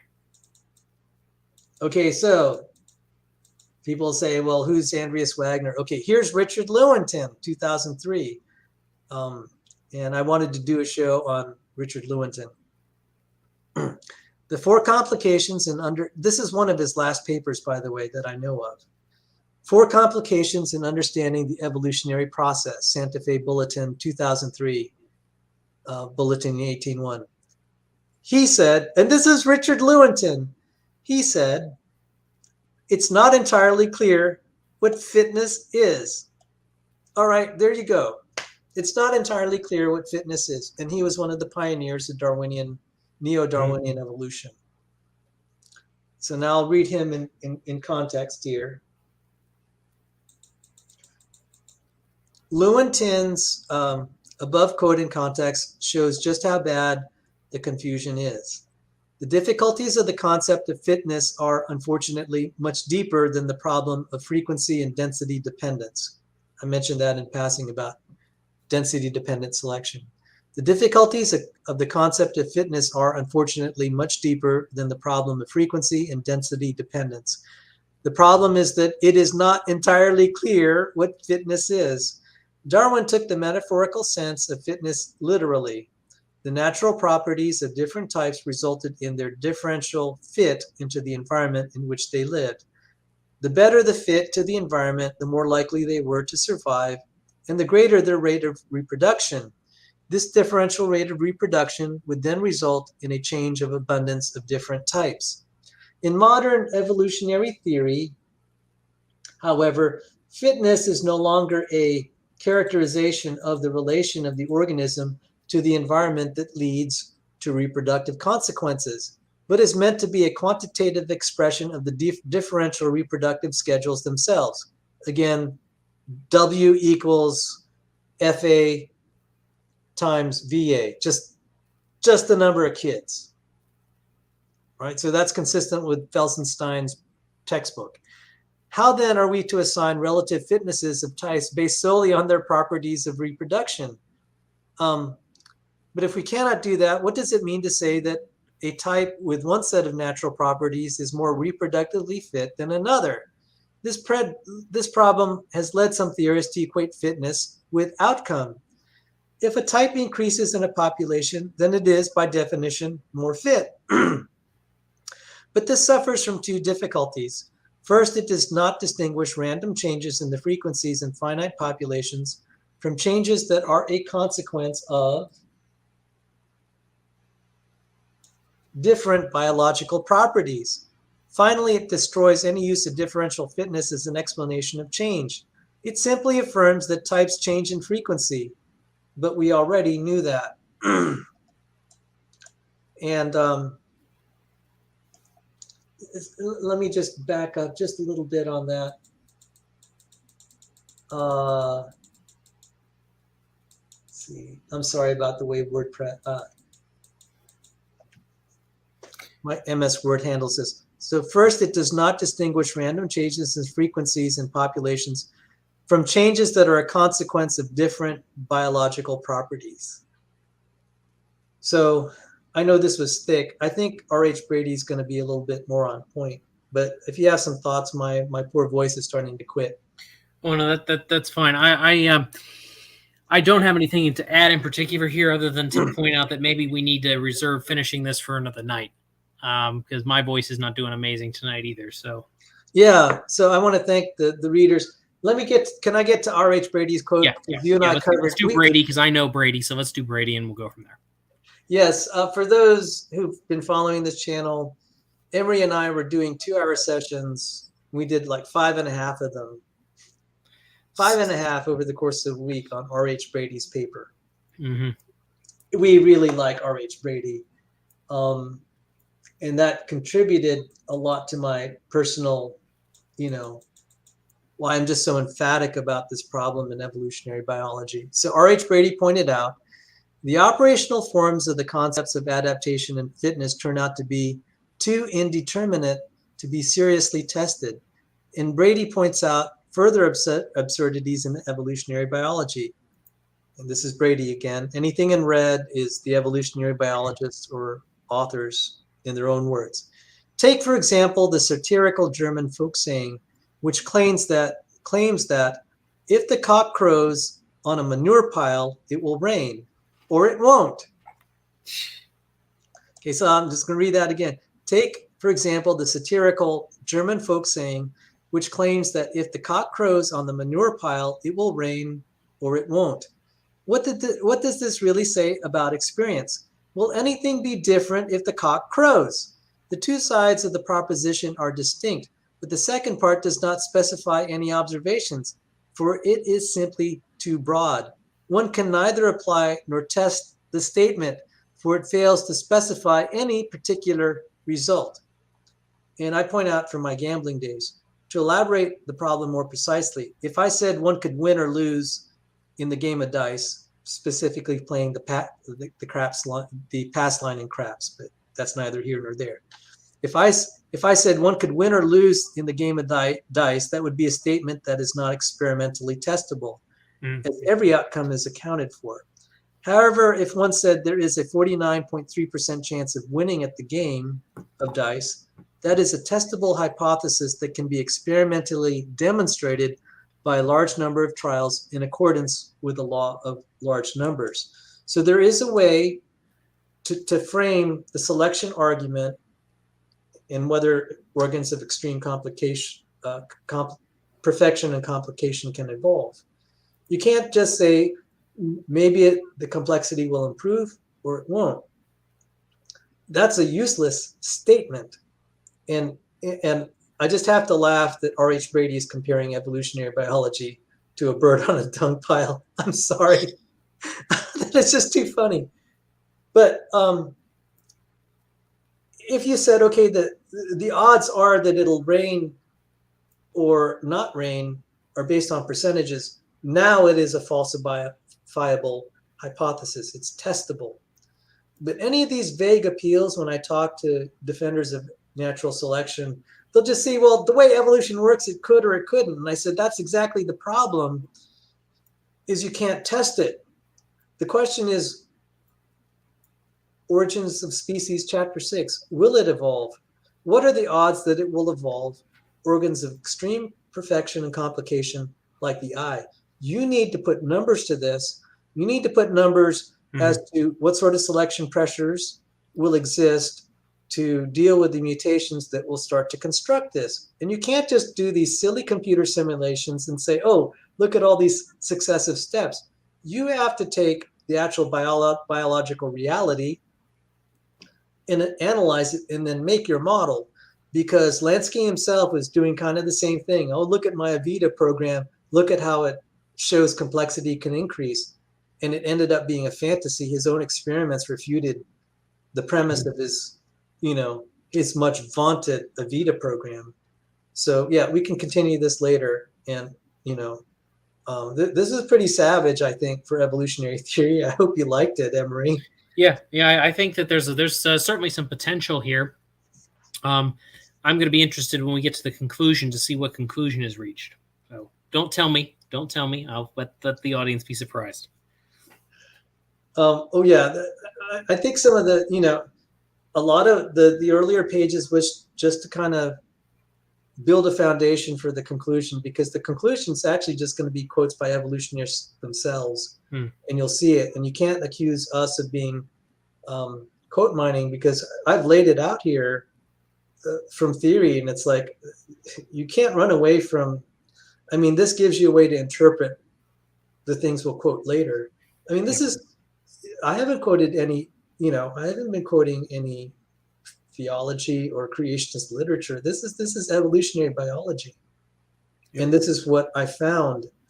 And it kind of surprises me that a lot of evolutionary biology does not come to terms with this. They keep repeating talking points that have actually been refuted for decades. They keep invoking it. It passes peer review, but it's actually been refuted decades ago. They can't make that assertion. They can only offer it as a speculation, which is fine. But anyway, I'll give you the closing words. And I think that it doesn't matter how careful you are to document your sources. You will still be quote mining, because they don't actually have arguments in a lot of cases. Not all of them. Some of them actually do make cogent, capable arguments that are actually somewhat intelligent. But a lot of the time, it's just if you disagree with me, you're quote mining, you're You don't understand evolution, etc. Now, obviously, I want to draw exceptions here because we have a few folks here. I'm not disparaging you in particular. I'm just telling you the general online experience that we have is it's basically just dismissive and not actually interested in having a educated and intelligent discussion about issues in the peer-reviewed literature. But I will say that to go along with that, the quotes that have been presented here within their context are very, very interesting. Obviously, I don't think any of these people who were quoted are Christians or definitely no young Earth creationists. But it's interesting that the evolutionary community is so divided on something that should be a fundamental issue that they should have a grasp on. If the dogma works the way they say it does, this should be something they have nailed down, or at least have a generalized consensus on. Like I understand gravity. We don't quite know what gravity is, but we have a general consensus of how it works. Yeah. We don't have a general consensus of how natural selection or fitness work. Exactly. We can make space probes and satellites. We're able to make testable predictions. That's the problem with natural selection. And by the way, I don't know if you noticed, I was reluctant to use the word natural selection because that's a false premise. When you say natural, that means you're arguing this is what happens in nature. And that I don't want to grant that is proven just by using that label. Fair enough. I understand. And I just wanted to explain that. So I just noticed this, and guys, again, apologize that I've really missed a lot of the quotes because Emory and I really wanted to get through this paper. But Arctic Timberwolf, I just noticed this. He said, took shrapnel in the eyeball this weekend. Had to go to the ER. It wasn't fun and still isn't. How are you doing? Arctic Timberwolf, can you see out of both? Are the prospects good that you can see out of both eyes? If you could respond. I really, can I just say a prayer for you, brother? Since I know this is important, let me just say a prayer for you. Dear Lord, there are so many problems among our viewers just because we live in a fallen world. And I lift up Arctic Timberwolf. May his eyes be able to see. However he got shrapnel in his eyeball, Lord, it seems that he's at least able to see through one eye and that he's able to join us tonight. Lord, I pray you would give him speedy healing. And I thank you for the doctors. And dear Lord, I thank you that we have a community where people can come here and confess their needs and cry out. And Lord, it's a privilege to be able to hear about these needs and offer prayers to you. This channel is organized for the glory of our Lord and Savior, Jesus Christ. And I just offer this prayer in honor of you, Lord. And please be with Arctic Timberwolf. God bless him, and thank you for his willingness to share. So, Emory, do you have any final thoughts, and then we'll close it up? No, I think that's the end of where I'm at. My voice is starting to give out a little bit too. I spent the weekend doing a lot more talking than I usually do, so my voice is starting to give too. So I'll try to remember to put your In His Image channel in the video description. So please visit Emory. Do you have any new content before I say goodbye? No, I have not put any new video content out. I have released a new article on my blog site. So relatively recently, that was, I don't know, about a week ago or so. That came out of some of the reading I've been doing that I mentioned earlier. Mayer's What Evolution Is. We talked about some of those. Some of the thoughts that I had from that. But yeah, that's all I've got at the moment. Hopefully the video content is supposed to be coming hopefully soon. I'm going to try and get back into it. I'm just between thesis writing and everything else going on in my life, I'm buried under other stuff. So yeah. Okay. Emory, I'm going to invite Danny on the show. You can drop out Okay. because I want to get a hold of Danny. Danny, are you there? Do you want to join the show? Can you respond? And I'm going to let Emory go. God bless you, brother. And maybe we'll finish this up. Hanging in there. Yep. And My I'll fellow probably victim listen. of graduate school. Listen to you and Danny at least for a while. Okay, Danny, do you want in? I know you're eager to. He said, "I can come." Praise God.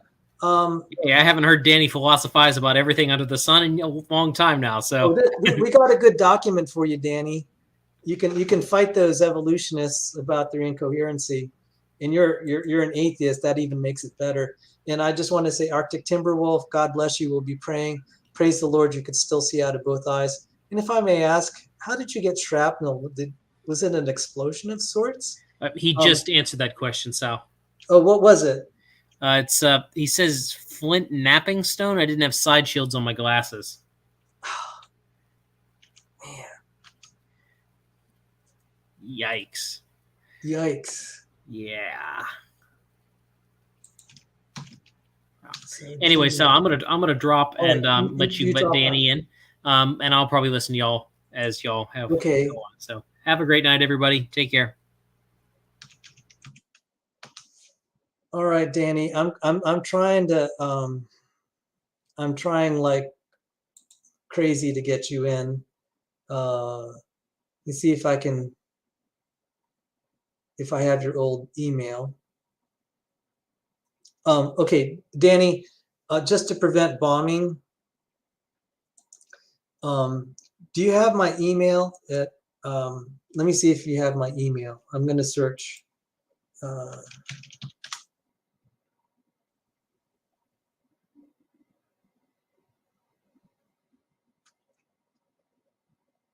Hang on, Danny. I'm trying to get you in. I really am. And this email slow as molasses. Do you have my evidence and reasons at gmail.com? Can you email me there, and then I'll send you a link. Let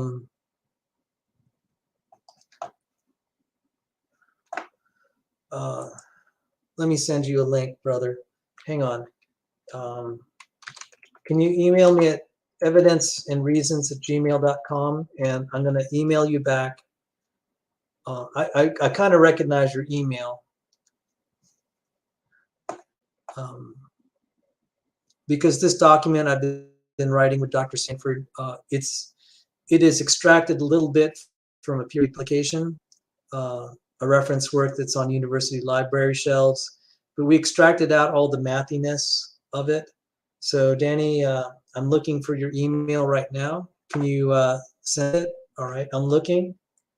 Evidenceandreasons@gmail.com.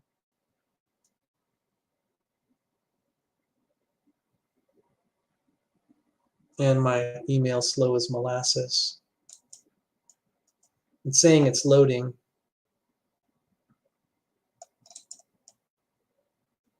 Apologies in advance. Okay.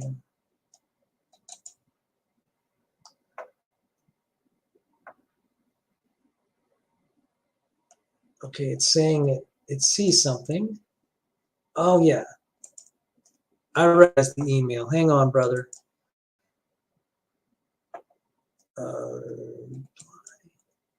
Yeah, I recognize the email and the logo. I know it's you. Yeah, the reason I don't post it in the chat is there is risk.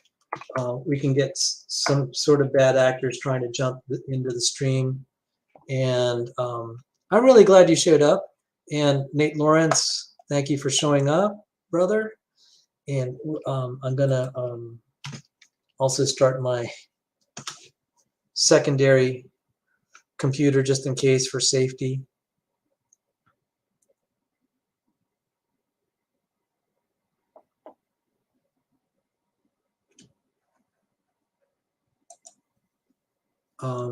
Said Arctic Timberwolf here says, thank you, Sal. Yes, my right eye is still blurry and watering like a garden hose. I have good hopes and though your prayers will be answered, thank you all. Oh Lord. I will. I will say, we wish you the best. I nearly got injured in a backyard explosion when I was 16 years old, trying to make a rocket engine, and I was hospitalized for 2 days. So my heart goes out to you. Danny, you're muted. You can. I know I'm muted. I was letting you finish. I was letting you finish your thought. Well, thank you for joining. We actually, I have some ammunition for you, brother, in a document that we extracted from our peer-reviewed paper. We threw out a lot of the heavy math and just quoted evolutionary biologists. So I'll tell you what my thesis is, that the way natural selection is described in modern day. Okay, some people go all the way back to Charles Darwin, and it's so hard to read what he meant because he's not here. His English is like, well, okay. What we can do is go to specific ways that people articulate natural selection, and that's a little easier target. So like you have philosophers like Daniel Dennett, and you have guys like Richard Dawkins. Then you can talk to evolutionary biologists themselves. And I got a lot of quotations that shows the whole idea as it's described in the present day is very incoherent. So I'm claiming it's a failed scientific hypothesis because it is so poorly stated that it's untestable, it's tautological, and it fails on the fact it makes worthless statements. So you can share your thoughts if you think our document could be valuable to the way you're framing it. Yeah. So there are multiple ways of going about it. There's like the empirical way, and then there's like the conceptual way. I think they're both avenues. I'm more familiar with the conceptual problems, but one of the philosophers I follow that was very critical of natural selection is Jerry Fodor. And what Fodor, when he tried to get to what natural selection was, he said that he got all sorts of answers from biologists. He got, in some cases, even conflicting views about what natural selection is. So your testimony is sort of verified by his, and vice versa, actually. But so this is a general problem, is they don't even really know what they're expressing as a theory. And in a lot of cases, this is my experience, where when you try to give a really the best version of what the theory is supposed to be, you'll have the person that you're talking to that's defending the view saying, "Oh, that's not what it is," right? So there's like a lot of those concerns that there is not really a good unified version of it amongst both philosophers and biologists. Fodor is a little known for his hubris. When he had a debate with another philosopher of science named Elliot Sober, very famous philosopher of science. He wrote on the design argument and fine tuning, but Sober told Fodor, "Why don't you go to biologists and figure out this stuff? Like, you need to go see what they're doing." And this is what Fodor said. He's like, "That's the last group I would go to. After all, if you're trying to study what beauty is, why would you go to a painter?" All right. At best, you can try to observe what they're trying to do and form a description of it, but they're not going to be able to describe what they're doing. So that was Fodor's response to Sober, when Sober insisted on that he get a rendition of what natural selection really is. No, so there's the first step. I didn't know if you had any thoughts up until that point. I'm panicking because I need to get my slow computer to deal with a bot that's advertising sexy chat XYZ adult dating site. And I apologize. That's really obnoxious. We try to have a family friendly channel here. And if some of you can bear with me while my poor computer tries to deal with it. Guys, if there are any mods in the side chat, Emory, if you're still there, can you deal with the offending party? I'd appreciate it. Dr. Joel, if you can help me It's been out. deleted. It's not, Wesley already got rid of the. Oh, God bless you, Wesley. All right, let's compare this to physics. People will say inertia or mass could be circularly reasoned. But the thing is you can measure it, and you can objectively measure it in a way. Objective is, I mean, I know that's a whole philosophical discussion. What does objective I know mean? what you're talking about. But from a practical standpoint, I could say I have a weight here, and it weighs 1 kilogram. Anyone else with kind of their calibrated scales can say, yeah, that's a kilogram, plus or minus some uncertainty. And so in that sense, I'll call it objective as far as science goes. It's a nice, you have this National Institutes of Standards, you can make a reference point. You're not going to have any argument. The problem with fitness, it's not like that. How are you going to measure it in a way that's useful? If you measure it in a way that is rigorous, that is, in terms of reproductive success, it becomes useless. As I was saying, it starts to be so tautological, and it's not connected to what you're trying to really prove. The natural selection can build organs of extreme complication and, extreme perfection and complication. Because how can you say the thing that is fit makes the most offspring, and that's the most fit, and that will, it's like, well, that's always true. How does that prove that it's going to lead to organs of extreme perfection and complication? It's R.H. Brady, who published in a, are you familiar with R.H. Brady? I know you're familiar with Fodor. I've heard of Brady. Is that that was early 1900s? No, you're thinking maybe Ronald Bradley. Fisher. Bradley. Okay, I'm gonna recommend R.H. Brady since you're a philosopher. This is published in the Philosophy of Biology, and he did a brutal job of saying the definition of fitness is tautological.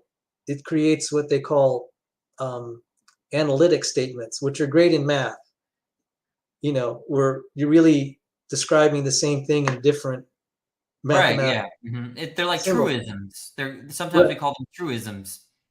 Right. That's very powerful in math, because sometimes you'd like to know that if you can describe a system with this set of equations, you're describing the same thing. And sometimes that makes it easier when you're applying the math. What you really want are synthetic statements, things that can be falsified and tested hypothetically. So I don't know if you heard the way natural selection is framed. It's like the satirical German proverb: if a bird stands on a pile of dung, it will rain or maybe not rain. Yeah. And that's like, well, that's compatible with every outcome. That's not a testable hypothesis. It's true by definition. It's useless. Yeah. And that's the problem with the way Darwinian selection is framed in the modern day. If you're going to define fitness as reproductive success, like the fit are the things that reproduce the most. I think that one way that Fodor described it is, and don't worry, I know on your comments it shows those ads, Sal, but if you look at the real chat on YouTube, they've been deleted. I know that's thank you. Yeah, okay. You have already mods that are deleting them immediately. So I know, but their modding is not going to show on your comment thread within the app. God, thank you, Godzilla Freak. God bless you, Godzilla Freak, and for pouncing on that. So but I know this is harsh, but maybe I'll mail you the link to R.H. Brady's paper, because unlike Fodor's, I read Fodor's book. It was really hard. R.H. Brady's paper, I think, is a lot easier. You're probably right. I would have referenced Fodor's book, but I'm not familiar with B.F. Skinner. Skinner's work, in the beginning. So Fodor, go on. Fodor regrets the way that he wrote the book, so he would agree with you. But when he explained his argument in a seminar, he kind of dumbed it down in a very understandable terms. I think this is what one of Fodor's points about natural selection. Here they want to he's saying that if you take one ecology and a set of phenotypes with a type one population, and then you take another scenario where you have a radically different ecology, radically different phenotypes with a different set of organisms, different population, they want to say that there are cases in which natural selection occurs in both scenarios. But what Fodor's point is that what is the common biological factor that must be present in both scenarios? How could there be, especially if all of the ecological variables are different and all the phenotypes are different, and of course then the population being different as well.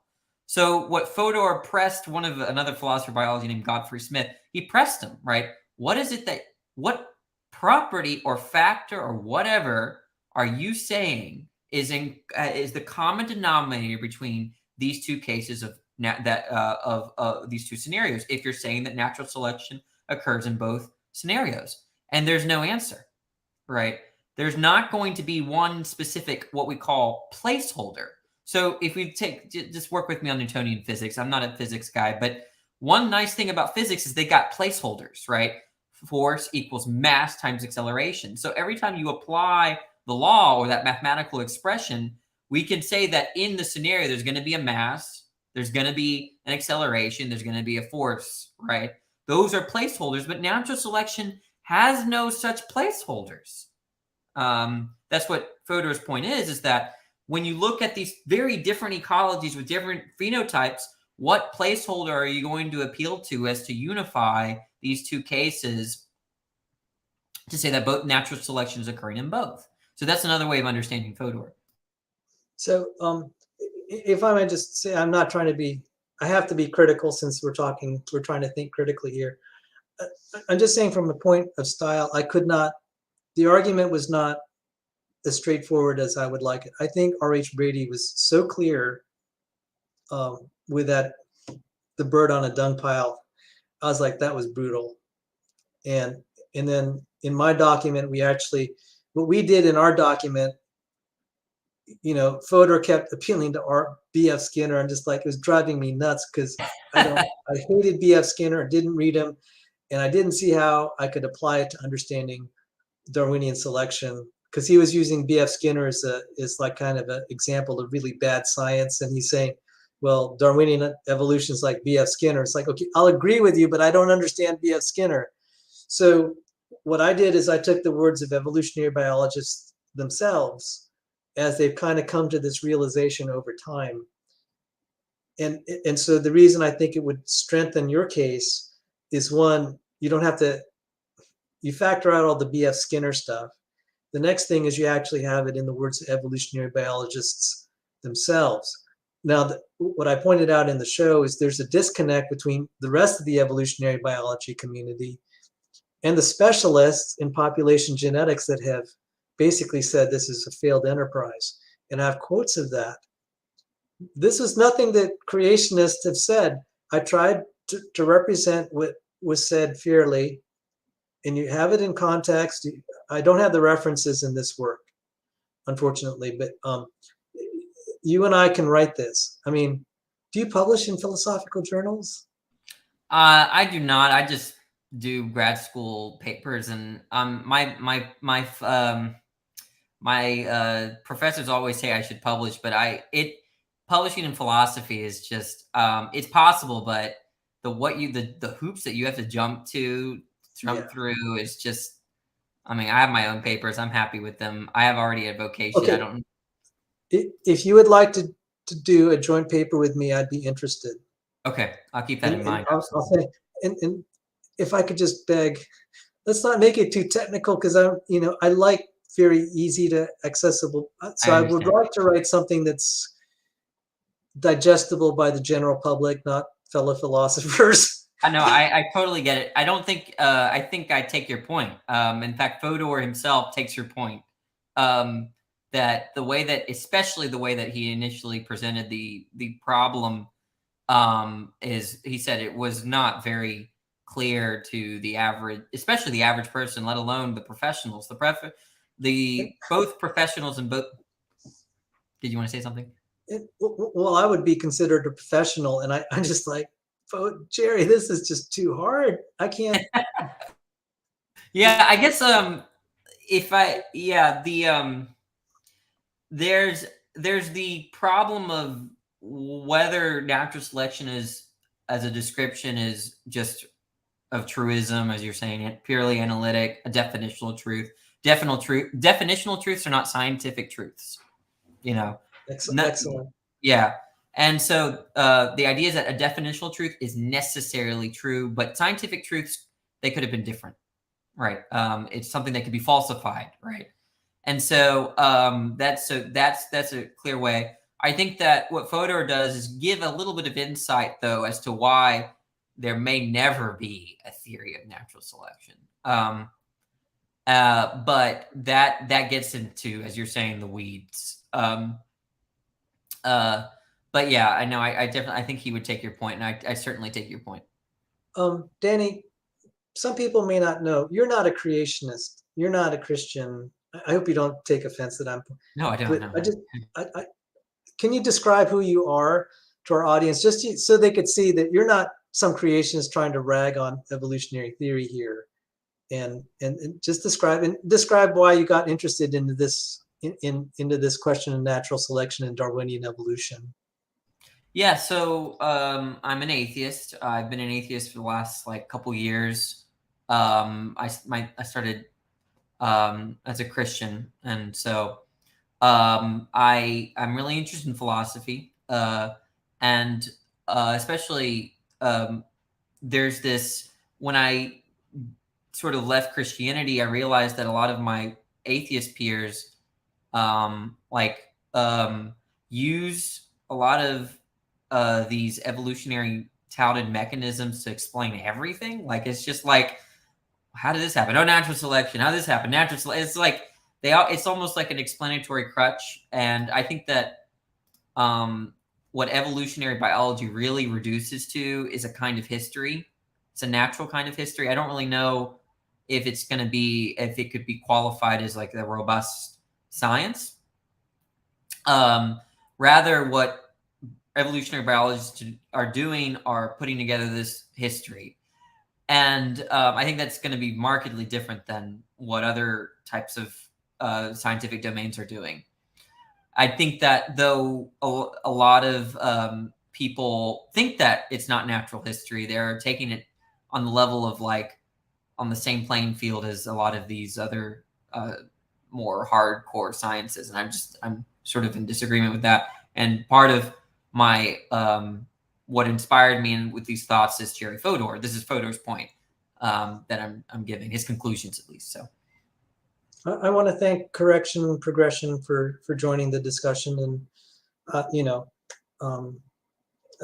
thank you. Sometimes in the side chat I'm not able to just engage all the side chat, because then I'll get off the main point, and I want to welcome you for joining. I've got some choice quotes about. I mean, it's really great to hear the insiders say, I'm just like, are you guys creationists? Because they'll have that moment of honesty.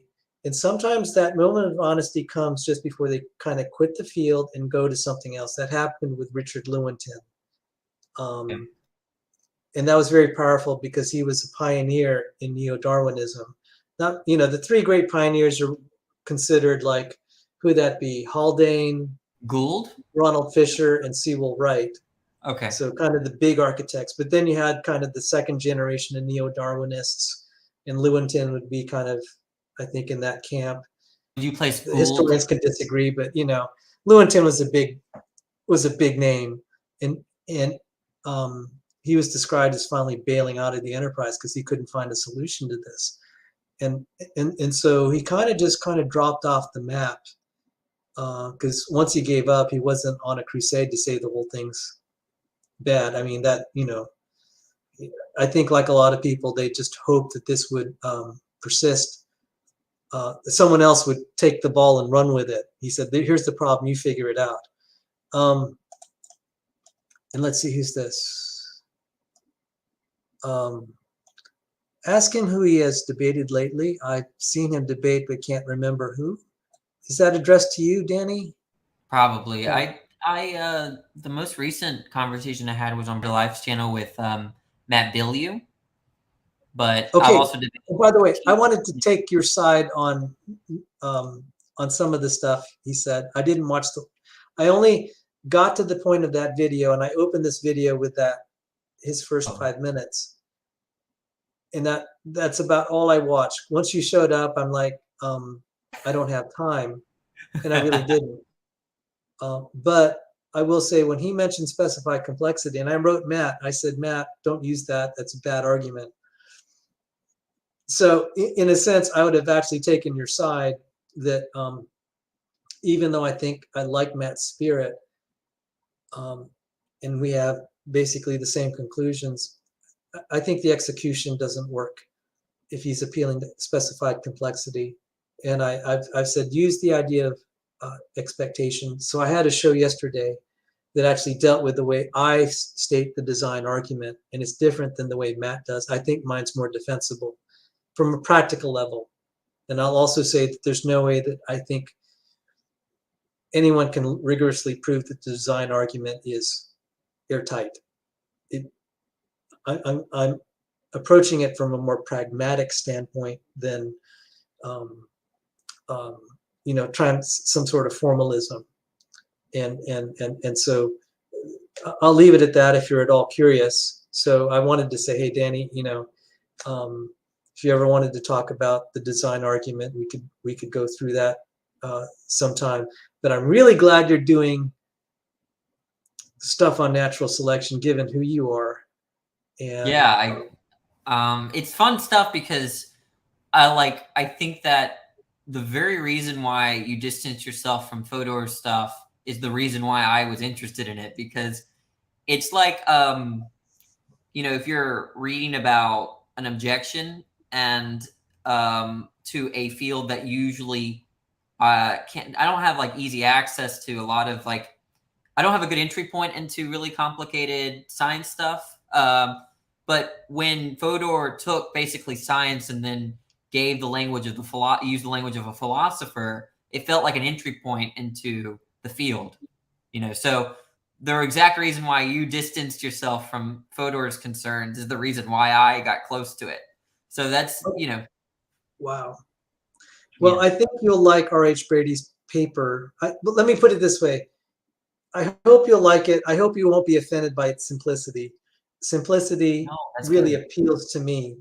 And Fodor's, Brady's paper was just like the epitome of simplicity. Even an engineer could understand it. And it paralleled my own work professionally for 2 years on the question of, stuff in population genetics and Fisher's fundamental theorem of natural selection. And this was hard slugging, only to realize the whole thing, in my opinion, was just totally bankrupt.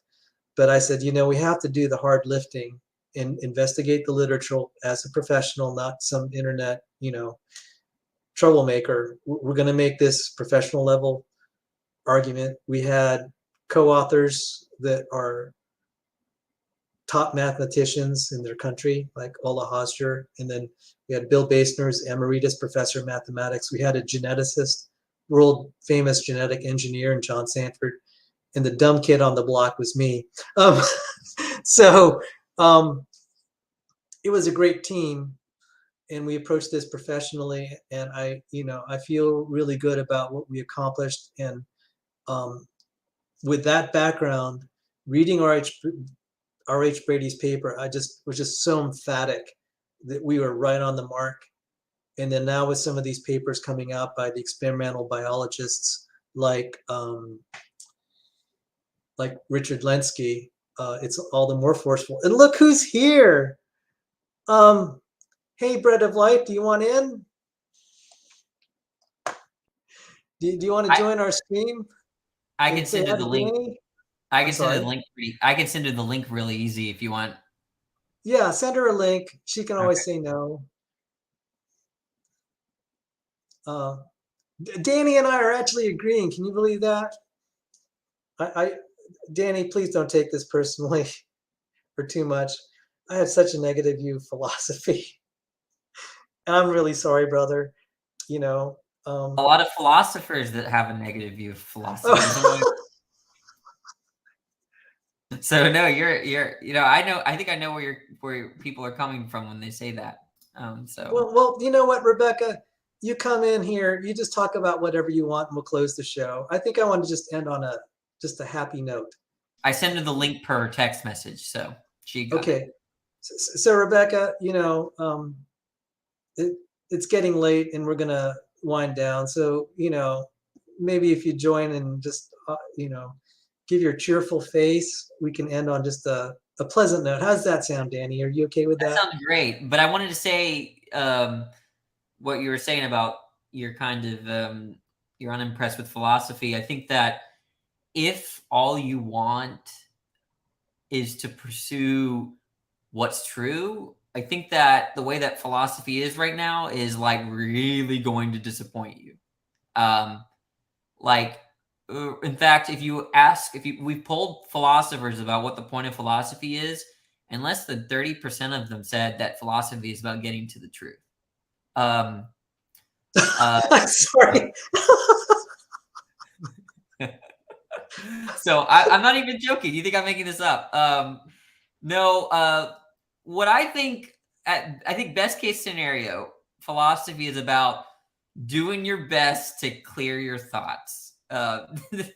Like, I think that if you go with that definition, I think that you'll be you might be in better shape, right? Like, you really think about what you believe, and you think about the implications of what you believe. And then that's pretty much how I understand the point of philosophy. She said to email. I can email it to her. Sorry. If I got it. All right. Hang on, Rebekah. We'll get you in here. She doesn't know how to. Okay, I just emailed it to you, Rebekah. Now, I don't know why you don't know how to click on the link and then email it to yourself from your phone, but that's okay, Rebekah.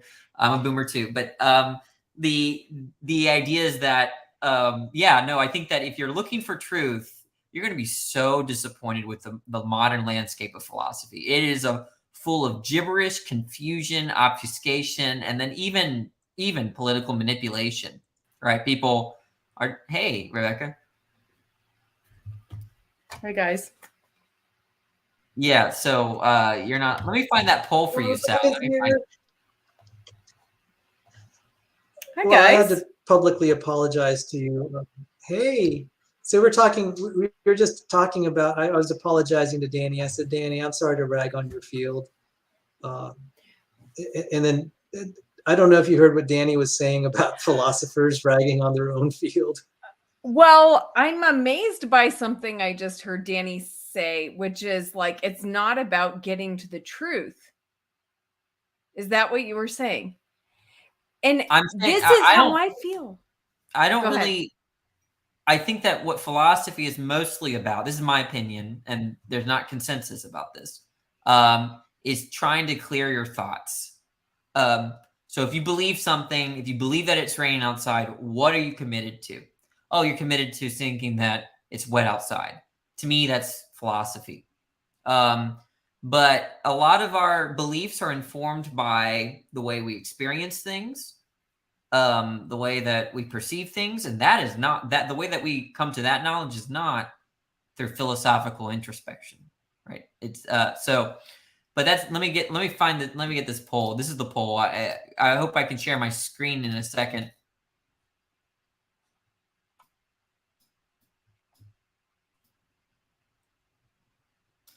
So here's I have it right here. Open with preview. Okay, so there's a bit of interpretation here, but this is the 2020 field surveys. 1 second, guys. I didn't know if y'all were wanting to say, but Rebekah, you just got back from Vegas, right? Yeah, like just less than an hour ago. I'm so jealous. Oh, don't be. We are like committed to never going back there again. Like it is. No, I'm sorry. Just awful. Oh yes, it's degeneracy and debauchery. But to me, I mean, I'm a predator. I'm a gambling predator. They started to kick me out of the that's casinos. right. That's right. What happened to Danny? Danny, where'd you go? Come back, brother. He just axed himself. Well, anyway, for those who know, I used to be a professional blackjack player, and casinos were just like wonderland for me. And I'd get put in the best hotels, dine on the finest food, and even make money. And all good things come to an end. Hey, are you all right, Danny? Everything okay? Oh, Yeah, you're muted. I had to. It made me restart Chrome for some reason because I'm on a different computer than I usually am. But give me a second. I'm about to share this. But go ahead and finish your thought. Oh no, we were just talking about Las Vegas and my days as a gambler. It's actually influenced my Christian walk a lot. Not the gambling, but the mathematics. Because I debated Matt Dillahunty on Pascal's wager, and I really want to thank you, Danny, for backing me up on my debate. So this is so interesting that Danny's an atheist. When did I do that? January 5th of 2020. Oh, wow. Okay. Yeah. Okay, I'm sharing my screen now. Okay, so there's and the aim. This is two professional philosophers. Okay, this is one of the most respected surveys that philosophy has. So if you see that what is the aim of philosophy? About less than 30% accept that philosophy is about truth and knowledge. 13% of philosophers lean towards that, but they don't. Danny, can you zoom in just so the font looks a little small for me? I'm sorry. Yeah. Well, let me do that. Is that better? Is that better? Yeah. Okay. So if you look at the percent of philosophers that accept that philosophy is about truth and knowledge, is less than 30%. 13% of philosophers lean towards that, but they don't necessarily embrace it. Okay. So I guess I'm more in this camp, understanding. I don't even know if I'm in this camp, but it depends on what they mean by understanding. But the idea is that I'm more about, okay, what do you believe? What are the logical conclusions of what you believe? So I think that has to do with some in between here, but not even philosophers agree. A minority of philosophers agree that, or just fully embrace that philosophy is about truth and knowledge. So there's that for you. And so before you arrived, Rebekah, can I remove that, Danny? Yes. The poll. Thank you for sharing that. Danny was mentioning that a lot of philosophy in the modern day is gibberish. So if you look at some of the excellent philosophy historically, and I wanted to actually, in light of your discussion with Matt Bilieu, did I pronounce that right?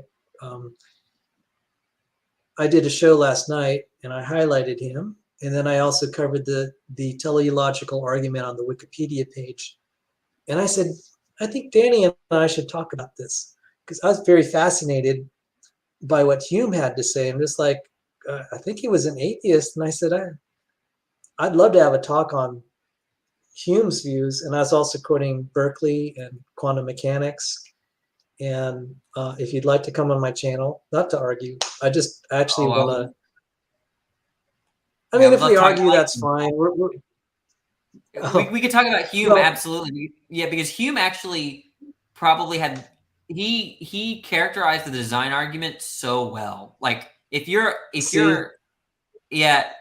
like almost perfect. Like if I read to you Hume's understanding of the design argument to Rebekah, she would say amen, right? Like. So he perfectly understood what they were coming from. Sal already did that. Sal read a quote from Hume when we talked about this. And I was like, wow, he did a good job expressing that. Yeah. So Hume echoes it. I mean, like, even if I might disagree on some a point here or there. I said, it was so eloquent. I don't think I could do a better job.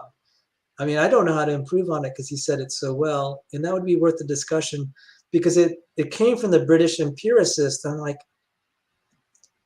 whether that characterization is accurate or not, I said, I think you'd be the most qualified to tell me, because I've tried to say, I mean, if I understand what empiricism is, I said, that's exactly the modern day design argument. We're not so much philosophers. We like to fancy ourselves as empiricists, you know, hard facts, even though if we don't see the designer in person,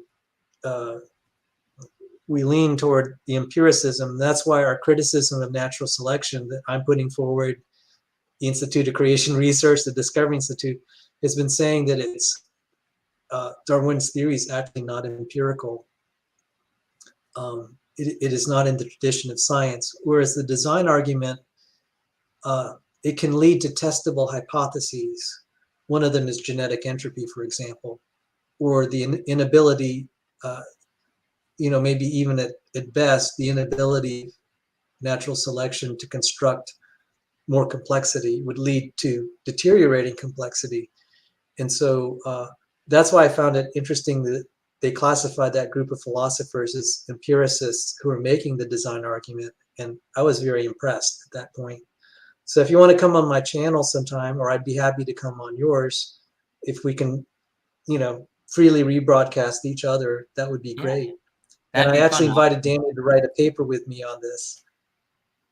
Yeah, I'll be definitely open. I mean, yeah, we should set something up about, especially if it's about Hume, because Hume is one of those good philosophers in the sense that he didn't write for philosophers. He tried to write for regular people too. That's one of the reasons why, like, you can hear, like, Rebekah can hear what he's talking about and either adamantly agree or disagree. I guess he was like he just wrote in he was a people's type of philosopher, normal language philosopher, as that sometimes they refer to. But yeah, I definitely, Hume is a favorite of mine. So I think we should do that. Now, why were you apologizing to Danny? What happened? Oh no, because he was saying how philosophy is like not really kind of unimpressed by it in general, and then I was sort of agreeing with him that there's like this unique set of unique issues in the field, and philosophers would even agree with Sal that there's like these problems of like where if you have this like concern for truth, that you're going to be very disappointed going into the field. You're just going to get a lot of confusing gibberish, like this is not going anywhere kind of stuff. I wanted to thank the mods for shutting down this this bot, and I've tried to not guys, don't even bother putting him in timeout. Just get rid of him if you can. I blocked the bot from the site. So I think I'm running out of gas. This has been already 2 hours 17 minutes. So maybe Rebekah and I are planning to do a recording on eukaryotic component evolution, maybe the first part. I don't know when we're going to release that. Rebekah, would you like to announce anything that's happening on your... How about Danny? Ladies first. Rebekah, what do you have on... I just got back. I haven't even thought about anything, but I'll probably do a stream tomorrow. But I thought we were going to do eukaryotes live. So on Bread of Life, I'll have some sort of, probably a join the stream tomorrow. I don't know on what yet, but you know, the kind that everybody loves, maybe lots of, you know, drama. But as far as the eukaryotes, I thought we had decided we were going to go ahead and do it live. Okay, we'll do it. I like live better. It's more fun. Okay, cool. All right. Sounds good. It's kind of like, because the danger of having the show totally blow apart, that's kind of gives a little gives a little feel to it. Yeah, so we're gonna do that on examining evolution, I think, right? Yeah, and then I'll rebroadcast it on my channel. And then Danny, what's coming up on your channel? On my channel, so I just finished grad school stuff. This is my last week of work. And then so I might I want to do some video on some philosophy of film video where I'm comparing. I'm obsessed with this show called Raised by Wolves, and I kind of want to like do some videos about it, where the show is very centered on religious belief and how kind of like the religious mode of thinking, and I kind of want to tease that out from the show. So I'm going to be working on that not this week, but next week. So we'll see. Can you put, are you a mod on my channel yet? Can you type a comment in my, if you are, you can put a link to your Phil talk there. Okay, I will. And then I can grab it. Danny, I hope you won't be offended. I'm going to offer a prayer in our closing. There's someone in our side chat, Rebekah, his eye was injured with shrapnel, and we're praying he won't have any issues. He can see out of both eyes, but one eye is problematic. So I'm going to close in prayer, and then we'll wrap up the stream. Yeah. Heavenly Father, we lift up Arctic Timberwolf. I thank you, Lord, that he didn't lose his sight in this accident where he had to go to the emergency room. Sight is a precious thing, Lord. And even though now his eye is so blurry and it's a lot of fluids coming out like a garden hose, Lord, we just lift up this situation. I thank you that people come to this channel to seek prayer for themselves and their loved ones and other things in the world, where this channel is organized to give glory and honor to you and to care for other brothers and sisters. I thank you for everyone here that joined us tonight in this discussion, even people that disagree. Be with us and proclaim your truth through us. In Jesus' name, amen. Amen. Rebekah, Danny, Thank you. I'll get you all backstage, and we'll say goodbye backstage. Good night, everyone. Bye, everyone.